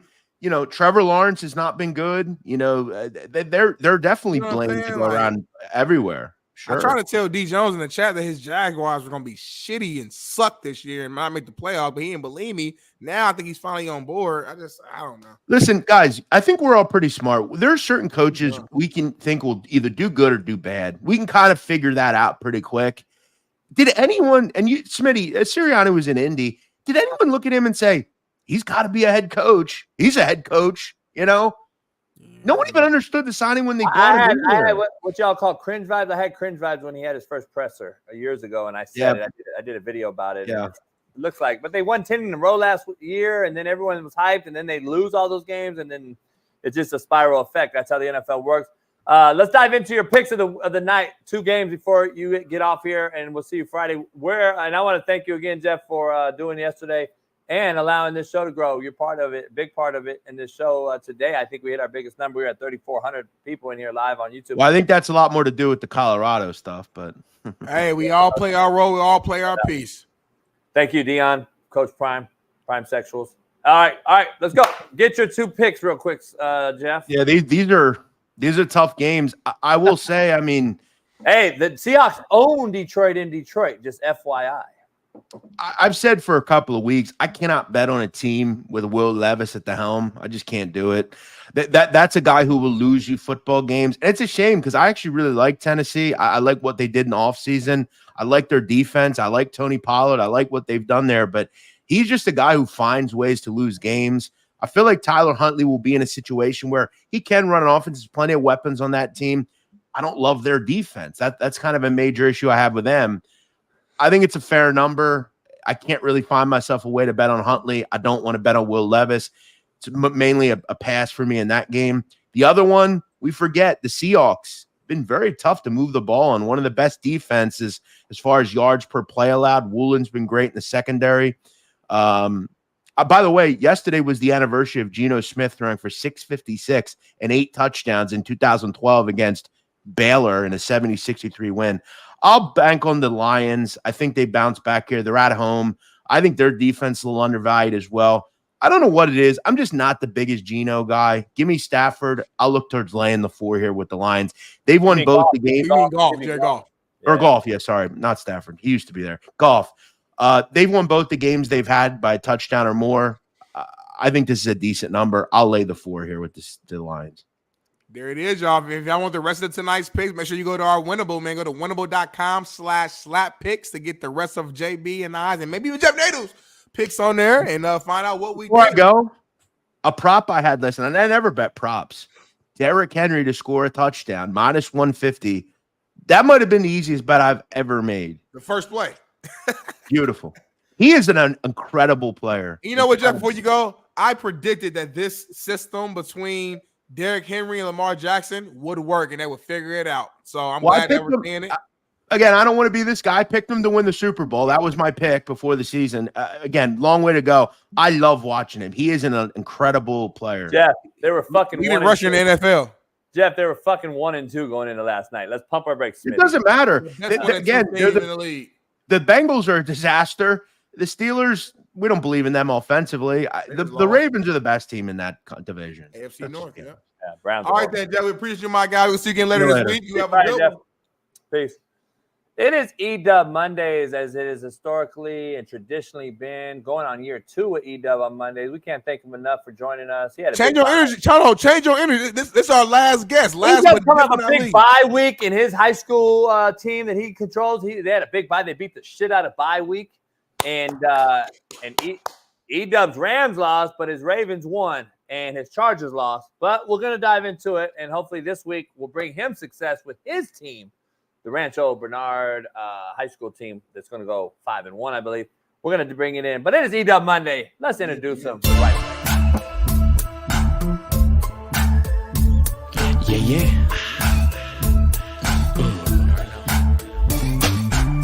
I'm in my mode, ready to transform you into I hate a storm, Hail Marys, I make it pour. Good, I ain't lying, you little giants, we been defiant. Right.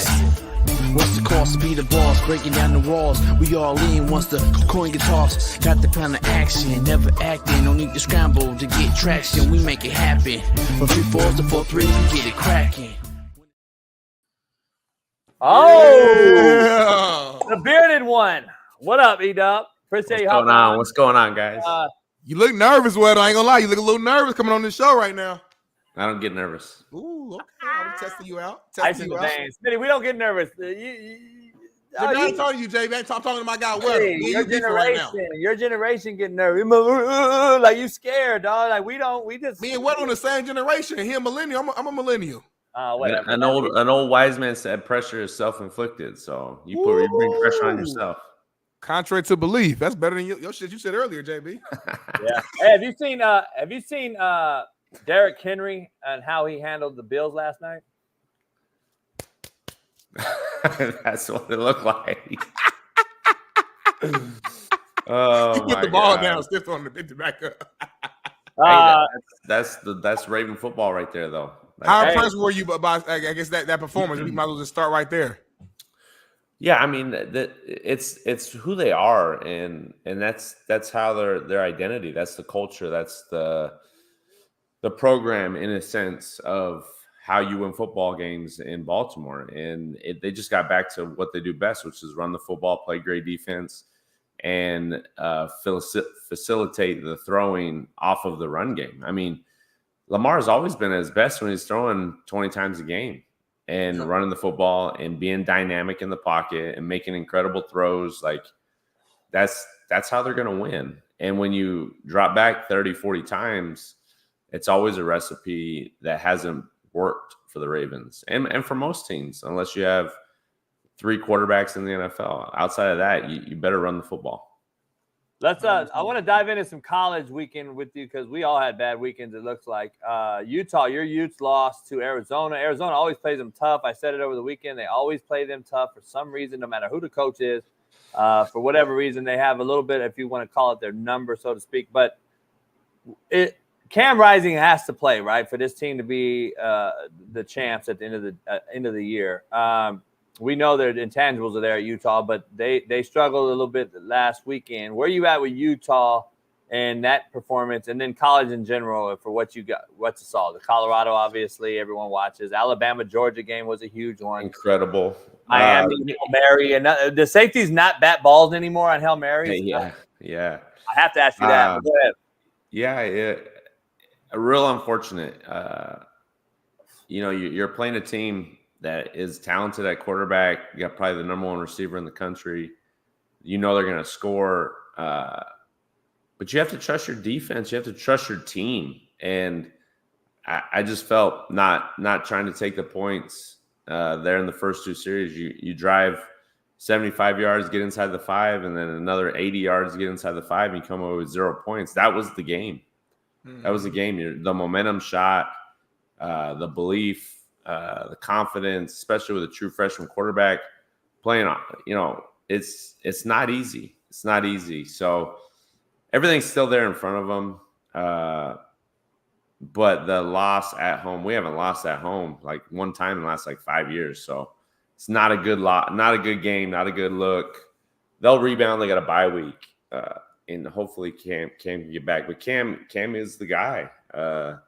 He's been that guy for the last 4 years in our program. When he plays, we win, and when he doesn't, it's been a struggle offensively. So they'll rebound. I'm not really worried about it over the course. Just an unfortunate loss. And at the end of the day, you just got to win your conference to get in the playoffs. So it's not like you have to go undefeated in most cases or have 1 loss. You could have 2-3 losses as long as you win the conference. So moving on from that, I haven't checked in the show this morning. I'm sure you guys talked about Colorado, but Yeah, you gotta give it up to them. Yeah, you do. I said it. I said you got to pay homage to they're beating the teams ahead of them. They haven't beat a ranked team yet in 2 years. But hey, is Utah? Can they still make the playoffs? Can Utah make the playoffs though? Back to Utah, real team, a real organization. He just said that, Jamie, before you left and did something. Well, I heard him say Big 12. I heard him say winning the conference. All you gotta do is win the conference, and you can make the playoffs. All you gotta do. Yeah. They'll be fine. They'll be fine. What was the main talking points of the Colorado? So I could chime in on it. JB basically, he kind of gave him a backhanded compliment. He's saying they haven't played a ranked team. He's saying UCF aren't who we thought they were. So now, to me, my angle was that we can't go into the game. These guys are huge underdogs. Most people didn't have Colorado winning this game. They go out there, not only do they win, they dominate. Ran the ball well. Defense played incredible. Travis Hunter played well. Shador played well. Like all the guys that you will want to play well, played well. So now in hindsight, we're looking at the win and saying, well, UCF wasn't as good as we thought, or they're not ranked. JB continues to move the goalposts. And I think that's not fair. Right now in this moment, we have to give them credit for this particular win. I said that. Yeah. I'm watching that game. If anyone thought that UCF was the better team, then they were lying. Colorado played better. They had the better team. They had better scheme. I don't even know how they were underdogs in that game and 10-point dogs. I think it was. Yeah, it was like UCF was terrible, and give credit to Colorado, but they can't throw the ball, and the running game was, I don't know. So I watched some of that game, and I was impressed. I mean, like how UCF has athletes, this and that. Did UCF average 350 rushing a game and then just? Well, they played against one of the top rushing defenses in the game, and they something had to happen. We talked about this last week, JB. We said something has to happen. You have the top rushing attacks, one of the top rushing defenses. Somebody got to win, and we saw what happened. Yeah, I mean, you got to give them props. They're 4-1. They've maybe everybody that they played, they ran 350 on is garbage. I don't know. Yeah, I mean that doesn't matter at the end of the day. You play who's on your schedule, and what do I know? They're 4-1. We'll see what happens at the end of the day when they play some tougher competition. But they went into a hostile environment and went in there and slapped them. So you got to give them props. Let me ask you that. So their next game they got Kansas State, right? And I don't even think Kansas State's that good. So see, but they're ranked though. They should win. I would pick Colorado versus Kansas State. I've watched Kansas State play. I'm taking Kansas State all day right now. But let me boom. You got Kansas State. So if Colorado wins, that would be a good win, correct? The only teams left on their schedule that I wouldn't pick Colorado at the moment, because I don't think the Big 12 is really that good. I would pick Arizona. They'd be way better. By the name, Wedo, is all I'm saying. By the names that are in that conference, I thought they'd be much better than they are. I mean, right now, I'd only pick Arizona and Utah to beat Colorado. Everyone else, Utah, do you feel? I know you don't like. Of course, you're going to pick Utah, of course, as you should anyway, because they've been dominant. But he just said he don't know if Utah could beat them. No, I said I'd pick them. No, he said he would pick them. He said he would pick them. Yeah. He said he picked Utah, and But I do. You made that face though, Weddle. I don't know. To me, like, how much better does Colorado look so far? It's still kind of early, but this year compared to last year, or do you feel like it's the same team as last year from what you've seen so far? Oh, they're obviously better defensively, by far. Defensively, it's not even a question. Yeah, I mean it's. Well, somebody on the show said they was the same as last year, so that's all I was asking. I did to start the season. They beat an FCS school at the buzzer, and then they got blown out, and then they won on a Hail Mary. So yeah, why would I not? I'm trying to figure that out. Is that a shocker, Smitty? No, I'm just stating facts. I just gave you the facts of what they did. I'm just stating you facts. Hey, E-Dub, real quick though. The Miami game. I got to go to the Hail Mary. Steve Kim was there. I don't understand how we play Hail Marys anymore and what happened to batting balls. I have a weird conspiracy. Do you think it's because of the pay for play that people just want to make themselves about me, and they want to make this big play? And this one kid, Shaun King, came on earlier. Like the one kid jumped, the fucking ball was in the air at the goal line. This kid already is in the air and landed again and jumped again. Like, what the hell are we doing? Like, this is how it ended. I'm shocked that they overturned it, and I have an interesting take on it. They got cheated. But, Smitty, I also don't believe it was a catch. So, but that's not the point. You know how it is. Whatever the call is on the field, this was not enough to overturn in my strong opinion. But they want the U to be back. The league wants the U to be back. We all want the U to be back. So they gave it to him. I agree with you. And Wedo, I got to ask you, if Virginia Tech, because Wedo, I saw you and I and Steve Kim texting each other like we all agreed they got screwed. I got to ask you, if Virginia Tech was 4-0, is that call overturned? Because, see, I agree with Smitty on that. I think the powers that be called down, and Wedo and I think the powers that be said, no. It was an 8-minute review, Smitty. It doesn't make sense. Because if it's an overturn, it should have been a minute and it's done. We know there's no catch. 8 minutes to give that review makes something fishy. And I agree with Wedo. That means it wasn't clear though, which by the book, typically, if it's not clear, you go with the call on the field. 100%. Come on, man. I don't know. Something ain't right. Wedo, break it down. Come on, Wedo. Keep it real with us. The real show on Planet ERF. Keep it real. We can disagree. I'm shocked that they overturned it, and the amount of time it makes you think. The only thing I go back to is this type of game in the grand scheme of things doesn't hurt Miami if they lose, because they just have to win the champ. Virginia Tech ain't gonna win the ACC. So yeah. I don't know. They want Miami back.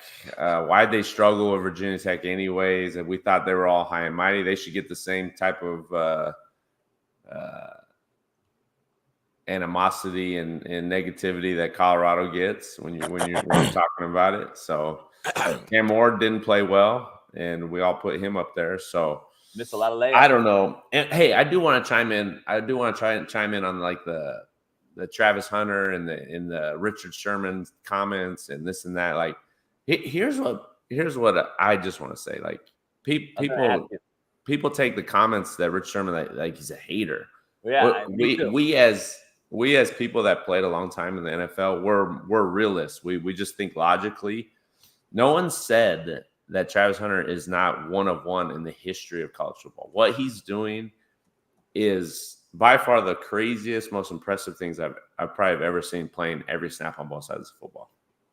All we're saying is what side? You can't, through the amount of mental that it takes into the preparation in the NFL, you literally don't have enough time to do both, is all I think what Richard Sherman's saying. And he would be great, but I just don't think it's possible that he could play both ways full time. Yeah, he could do the Dion, play 10 snaps. He could run a couple go routes. Charles Woodson, like there's guys that have done that. But in reality, you spend hours on hours preparing to play in the NFL at a specific position. Now you're saying that he can't do both in the NFL? Yeah, you're not going to be able to. You're going to be forced to do one thing. Go ahead. Quick question for you, Edo. Prior to us seeing Travis Hunter, if someone asked you 2-3 years ago, do you think a college player at the Division I level could play both sides of the ball all game long? What would your answer have been 3-4 years ago? I would say it's possible the way the game is, but highly doubt it because it's never been done. Okay. Now, I had one of my best friends saying, so why are you going to peg him and say that he can't do something? If someone said you can't do something, you would have proved him wrong. I'm not saying that he can't. I'm just saying he's not going to have the possibility to because the way the structure is of the NFL. You're playing with, first of all, grown men. You're playing with professionals. It's not like the backup corner or the two corner is light years worse than in college. Like there's levels of college. Like your backup second, third wide receiver is terrible. So yeah, of course you want him on the field. And they don't, rarely huddle. He always plays outside. Like there's things that you can help him so he doesn't have to leave the field. Everybody's an All-American in the NFL, right? Everybody's an All-American. Best players to play every snap if you can. But in the NFL, it's different. E-Dub, my take was being a personnel guy like you, looking at personnel, I'm like, I don't see where he thrives on one side or the other. That's all I said. I said, and that's like, it's fact. He'll be the best player to ever walk the earth. I go, well, that's not a fact. It's an opinion until it happens. I don't believe that's him at all. I think he's way undersized. I don't think he can get off press in the NFL consistently. He's not a true route runner. So I don't know if he's going to go over there on offense and be that guy. He's not a Percy Harvin. He's not a Tank Dell. He's not that elite guy as a route runner, get in and out. He catches a lot of deep balls. Let's just look at what it is. On defense, he's as savvy as a ball hawk I've seen as a corner. He understands that he can play two trap and come up and pick you. He can fall back and still pick you. He's unbelievable. He's like a Ray Lewis at Mike. He sees it. He's like you at safety, right? You knew where to go. I can cheat one time because I've seen the film. Seems like Travis Hunter has that it factor. But where does he play at consistently? And here's why I say it. I haven't seen him play in Alabama, a Georgia, a team of that capacity on a day-to-day basis. And how am I going to not see that in college and then automatically say he's going to go do it in the NFL? That's my take. Is he dominating who he's playing? Yes. Why Smitty shakes his head? Yes. I'm not taking it away from him, Smitty. But I haven't seen him play that echelon of talent. Have you? So what about the guys every year who get drafted from like smaller conferences all the time? Like all the time. We've also seen Reggie Bush, homie, and Percy Harvin, and all these guys we claim to be the next god who have absolutely been minute or less. So it goes both ways. That's my point. So I can't have an opinion now. I'm a hater. That's what you guys kill me with that shit. You can have an opinion as you a grown man. It's just interesting that your opinion when it comes to Colorado's always veers left. It veers negative, whether it's for Travis. I'm a hater because I have an opinion. It's an evaluation. I'm a hater because I have an opinion because he hasn't played no. No, you're not a hater. Stop whining over there. I'm whining. No, he's not just whining. First of all, whoever said that Travis Hunter is better than Tank Dell right now in the NFL, you need to leave the chat because it's unbelievable. That is just blasphemy to say a college kid is better than a legit NFL. They're just messing with JB because they know him and Tank are tight. I think he could be special at corner. I think he can. I think his playmaking ability, his instincts, his intuition, the effort. I mean, the way he tried to run down that guy on that blown, the wheel route out of the backfield, like he just does some incredible things. And then you spot him at receiver because I think logically that's the best way to get the most out of him at the NFL. Receiver, I mean, he could probably be really good there too if he focused. I'm not saying he can't be really good at either or, but he's got that all be chosen for him. Like they're going to tell him we're going to draft you to play a lockdown corner and you're going to play 12, 15 years and be great. And he's like, all right, cool. And we'll give you some love on offense. Like the organization is going to tell him that he can say what he wants to say or think, but at the end of the day, like the team is going to draft him to play a certain spot.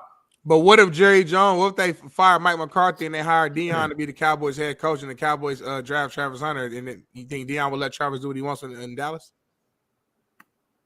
I mean, that's up to Deion or whoever the head coach is. So Smitty, it's not going to work. He can. You guys can think all you want. It's never going to work. And I can admit when I'm wrong. Every snap, Smitty. He's not playing every you can't play every snap in the NFL. I'm sorry. It's not going to happen. I ain't play every snap. I ain't say every snap. No, even if he did, the NFL probably at this moment is not playing as many snaps as college is. They're not hang huddling. They're not rapid fire. So, but they still, though, it's still going to be 120 snaps. It's not going to happen. Mentally alone, I have a hard time wrapping my head around being in the offensive game plan and the defensive game plan every snap, knowing exactly where to line up, all the shifts, the motions. Got to be for both. Yeah, it would be. Hey, time will tell, man. Time will tell. I feel you. Time's not going to tell, Smitty. It's not going to tell. Just you can say what you want. Things aren't true. Yeah, it's not going to tell because it's just fucking. We're telling you right now what it is. But god damn, man. Hey, Weddle, it's our favorite time with you. It's hell yeah, hell no. Yes, it is. Right. Hell yeah, hell no. Brought to you by 5 Hour Energy. Brought to you by First Round Performance and Winnable. Make sure you go over there right now and tell them that Coach JB and Big Smitty sent you. Winnable? Yes, winnable.com/. Hey, Weddle, real quick, Weddle, before Smitty starts. Hey, you know what I'm saying? Like, I'll be rolling, Weddle. I'll be in my zone, and then you just cut me. Hey, well, is Cam Rising? Is he going to ever get healthy and give that team an opportunity? Is he back? Is he going to be back? Like back? Yeah, I guess the issue has been the velocity, I guess. I don't know, throwing downfield, can't make all the throws, et cetera, et cetera. So I don't know. I'm just whatever. And when he comes back, is he even going to play the expectation that we need him to? We'll see. We'll see. I don't know. Let's go, Smitty. That's tough, man. Now you can go. Hell yeah or hell no. What we got right here? Colorado will win the Big 12. No. Hell no. Hell no. Go ahead, Smitty. Jump on the bandwagon, Smitty. Go ahead. They look good. The run defense look good. They got the best player in America, number 1 overall draft pick. Going to play 2 ways at the next level on Travis Hunter. You got a top 5 quarterback in Shedeur Sanders. I'm saying hell yeah. I don't see why not. I'm looking at their schedule. I think they go out here. They beat Kansas State next week, and they're gonna be rolling. You don't seem confident right now, Weddle, in the quarterback situation that as far as health. So if he's not healthy, Utah, that's a winnable game. That changes things there. I say yes. I'm going yes right now. Hell yes. All right, next one. Hell yeah or hell no. Jalen Milroe will win the Heisman. Gosh, what a game that was. Beautiful game. Wow. I'm kind of disappointed that Alabama let off the gas and let Georgia back in the game, but it made it fun.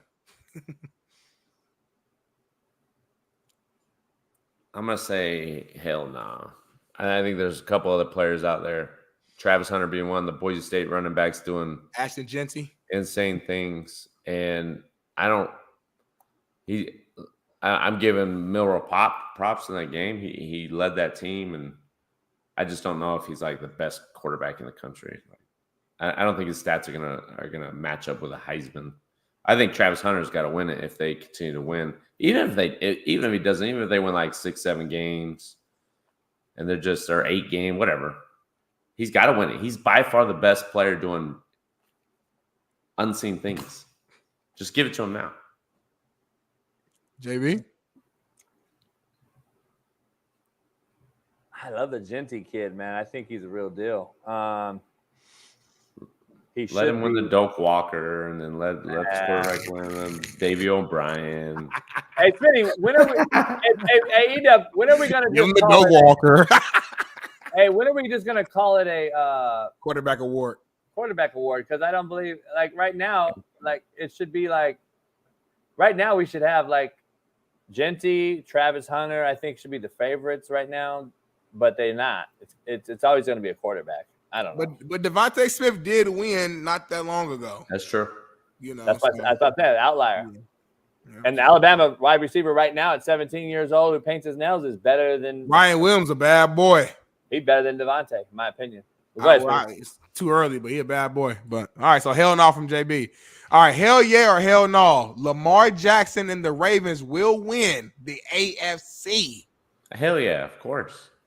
Hell yeah. It wasn't going to change after 0-2. We said they'd be okay. Right. They're finding their rhythm, and they'll be the top of the AFC. Yep. Now you watch those games, even though they were losing, it was very winnable situations. I'm with you. Hell yeah, Lamar Jackson. Hell no. Who are you taking, JB? Who are you taking? I don't know. It's too early. I still want to see that they've had 2 weeks in a row. They forced the ball down Henry's throat, which I've been saying they need to. I still don't think that's a meshed continuity over there. I still don't see it as a blended offense. He's the leading rusher in the NFL, by the way. Smitty, they hand the ball to him 25 times, as I said they should 3 weeks ago, but that still doesn't mean blended offensively. That doesn't mean they're blended, okay? I'm just saying, eventually, Weddle will know. They're going to load this box and make Lamar beat you with his arm. I don't believe that can happen. I believe this will slow down. So, yeah, but that may happen in the playoffs, not in the regular season, where they're going to win the AFC North. So you should say. He said the AFC, though. He said Super Bowl. They're going to be the Super Bowl representative, Smitty, is what you're saying, Smitty. Stop playing around, Smitty, and act like you change the question. Listen, our producer Bailey, as you know, prepares the rundown. Yeah, hell yeah, hell no. The Ravens will be the AFC representative in the Super Bowl. That should be the question. I'm still saying hell yeah. I'm not changing. That definitely wasn't the question, though. Right, why are you trying to flip it around? I know. See, that's what I'm saying. I don't know. Either way, I'm picking them to come out of the AFC. I'm still picking them. I asked Bailey. I'm put some money on them tonight to win the Super Bowl. Supposedly the best team in the AFC right now got boat raced last night. So right. And the Chiefs look bad. They lost all. We got to talk about the Chiefs tomorrow, JB, or at some point they lost. They're losing everybody. It seemed like so injury wise. So okay, a couple more. Hell yeah or hell no. The Dolphins will finish last in the AFC East. Hell no. New England's gonna take that all day. Yeah, I'm gonna say hell no. But Snoop's gonna play good tonight. Yeah, he'll win them a couple games. They got Huntley until whatever they figure out. But he's better than Brissett and whoever else they have over there. So yeah, that's true. I'm taking that. All right, last one. Ooh, that's a crazy one, Bailey. Hell yeah or hell no. Georgia will not make the 12-team college football playoff. Hell no. Hell no. Hell no. Hell no. Ain't no way. I mean, does Texas play them? What's their schedule?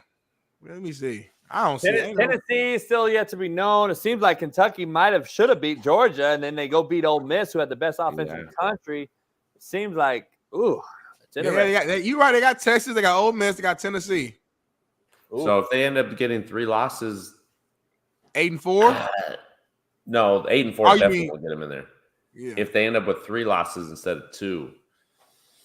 Yeah, I don't think so. I don't see how the college playoff doesn't keep Georgia in there. Ooh, so Bailey might be on to something. See, I didn't see the question. See, like just reading the question, it sounded crazy. Like just reading it. But then you look at their schedule, you're like, they could lose a couple more. Or they could win out the rest of the way. Right. It's gonna go here's a hell yeah, hell no off the top for all the OG high schoolers out here in California. Hell yeah, hell no. E-Dub will go down and beat Nick Barnett and the Del Norte High School team this Friday. Hell yeah. Yeah. I mean, of course I'm going to say hell yeah. Isn't that Nick Barnett? Yeah, he's doing a great job. They won CIF last year, and then were runner-up in state. I don't know how it works in state, but he's doing a great job, and they got a good team. It's going to be a tough battle at home. We got our blackout unis coming, dark mode or whatever we're calling it. If Smitty ever wanted to come to my house and drive from here and then go to a game and get off his ass, we should come. We need to go one game. But Smitty's so scared to leave. Nah, the problem is I get off work at 4. So you know what I mean? So it just don't make it. Come to me. Ain't no traffic coming this way at 4. Come to me. We'll get down there by 7. What did you just say? Yeah, I drove to your house after work before. It took me 3.5 hours. Loaded. We had our biggest show ever. We had 3,400 in here live.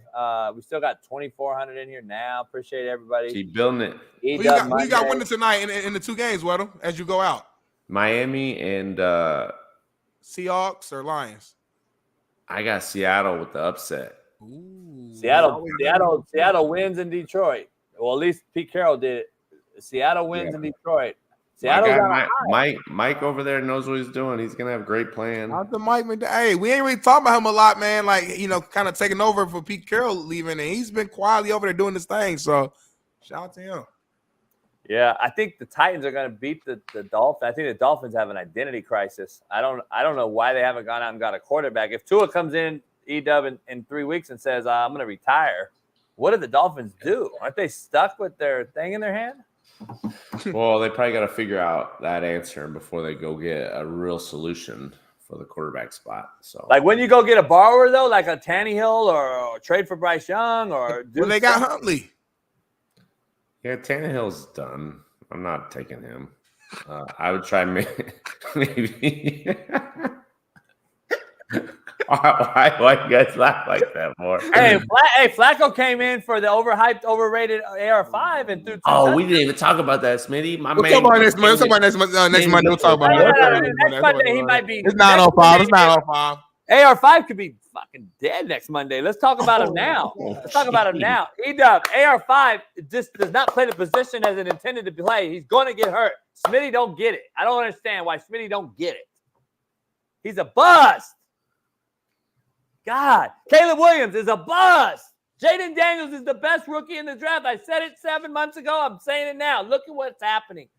Jaden Daniels could be playing better than any NFC quarterback other than Sam Darnold right now. Shout out to my coach, man. We 2-2, second in the division behind the Texans, a game behind them. Shout out to AR5 for leading the way, and it's all that matters. Best running back in the league. No. Don't say lead the way. Don't say lead the way. Thank Joe Flacco for bringing that win home to last year. Thank you. Did we not already have a touchdown before Joe Flacco came in the game? Yes or no?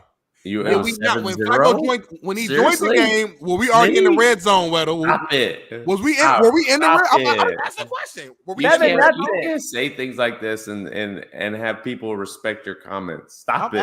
asking you, were we in the red zone, Weddle? That's all I asked you. 7-0, dog. Stop moving the goalpost. You think to be cruel.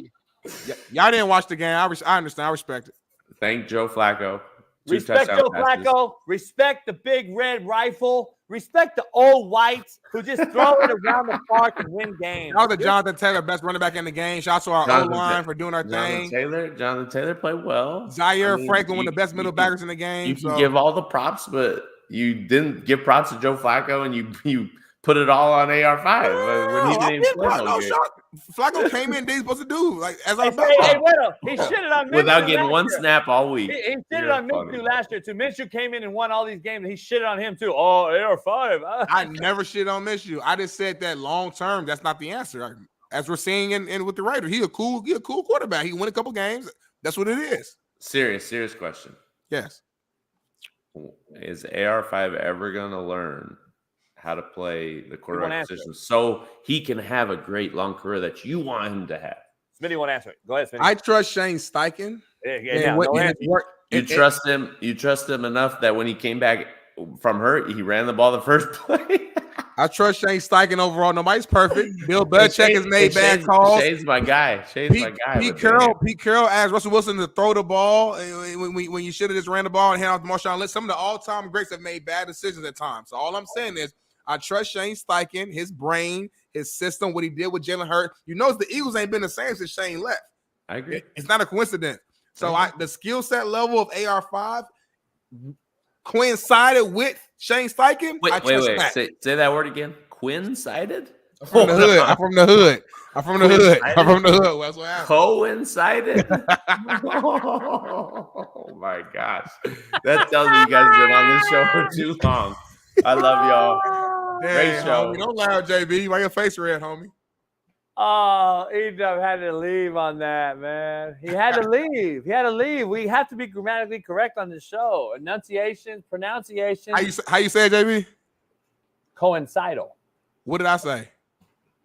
Coincided? Coincided? Ebonics is at an all-time high. Let's just be real. Shout out to all the old whites throwing the pill around in the NFL. Hey, y'all gotta stop doing that. Though, white people. Y'all gonna end up getting beat up. Shout out to all the old whites. Hey, tomorrow, right now, I'm just gonna tell you, we're probably gonna be from here. Wednesday, Thursday's up for air in the studio. I got a dog that's going through a little bit of rough patch right now. She just had ACL surgery, so she has a whole leg opened up, black and blue. So I gotta sit here and play daddy right now because I'm solo. Me, homie. That's like, it sounds like Smith, going back to Smitty saying you need a wife and you need a girl because they could do that. Not really. Sound like an excuse to me, homie. You should have prepared for this. You knew she was getting surgery. So now our show has to lack because of a surgery. D. Jones said, sell the studio. This is better.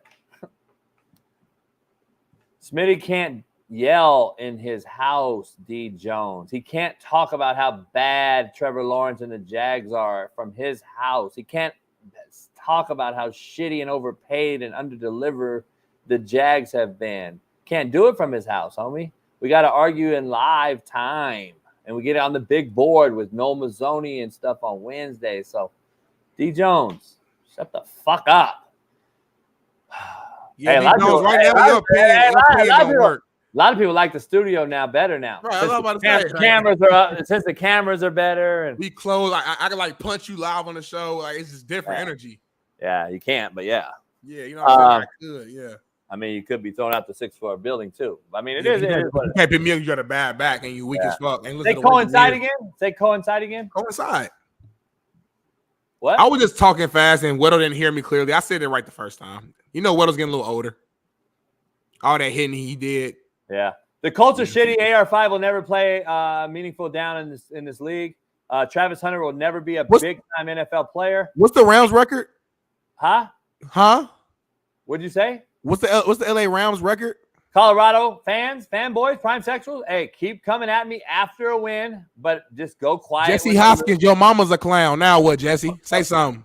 Don't come at me when they win. Come at me when they lose. But I know you won't because you're a bunch of fucking prime sexuals. And you're not. You're just, the truth hurts you. It hurts your feelings that I'm really a guy to stand on business every single day. And I'm the same cuss every day, unlike some of you. That's a good point. That's a good point, JD. That's a good point right there. D. Jones been missing in action. We ain't seen D. Jones in weeks. So I've seen Eddie Manyweather more often than D. Jones in the last week. He been quiet. He was talking all that shit for the yeah, Trevor Lawrence, $55 million. We gonna win the AFC South. Y'all are ass. Y'all ain't gonna win. Y'all ain't making the playoffs, homie.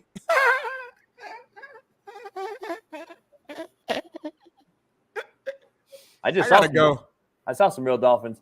Shout out to everybody in there. I'll be doing. I might come on Monday. I might come on live tonight after the 2 Monday night games and do a recap. Do a live recap of the games. So I'll do that. And then again, man, shout out to all the old whites winning the NFL. And that's the way to do it. And go on over to CoachJBStore.com. Get you a bucket. Get you some merch. Get you some gear. And we'll see you tomorrow. It is Talk That Talk Tuesday. Dr. Jesse Morse joins us with all the new updates with Rashee Rice and all the injuries. Plus, Steve Kim joins us to talk about that Miami big win. Does he agree or not about the overviewed last-minute call? We don't know. We're going to talk about that with him, plus some boxing news. And the realest show on planet Earth continues. We'll see you tomorrow, God willing. Peace. Issues get pressed so fast you don't get sacked like bags and baggage. Smitty and Jason Brown kill the ass around.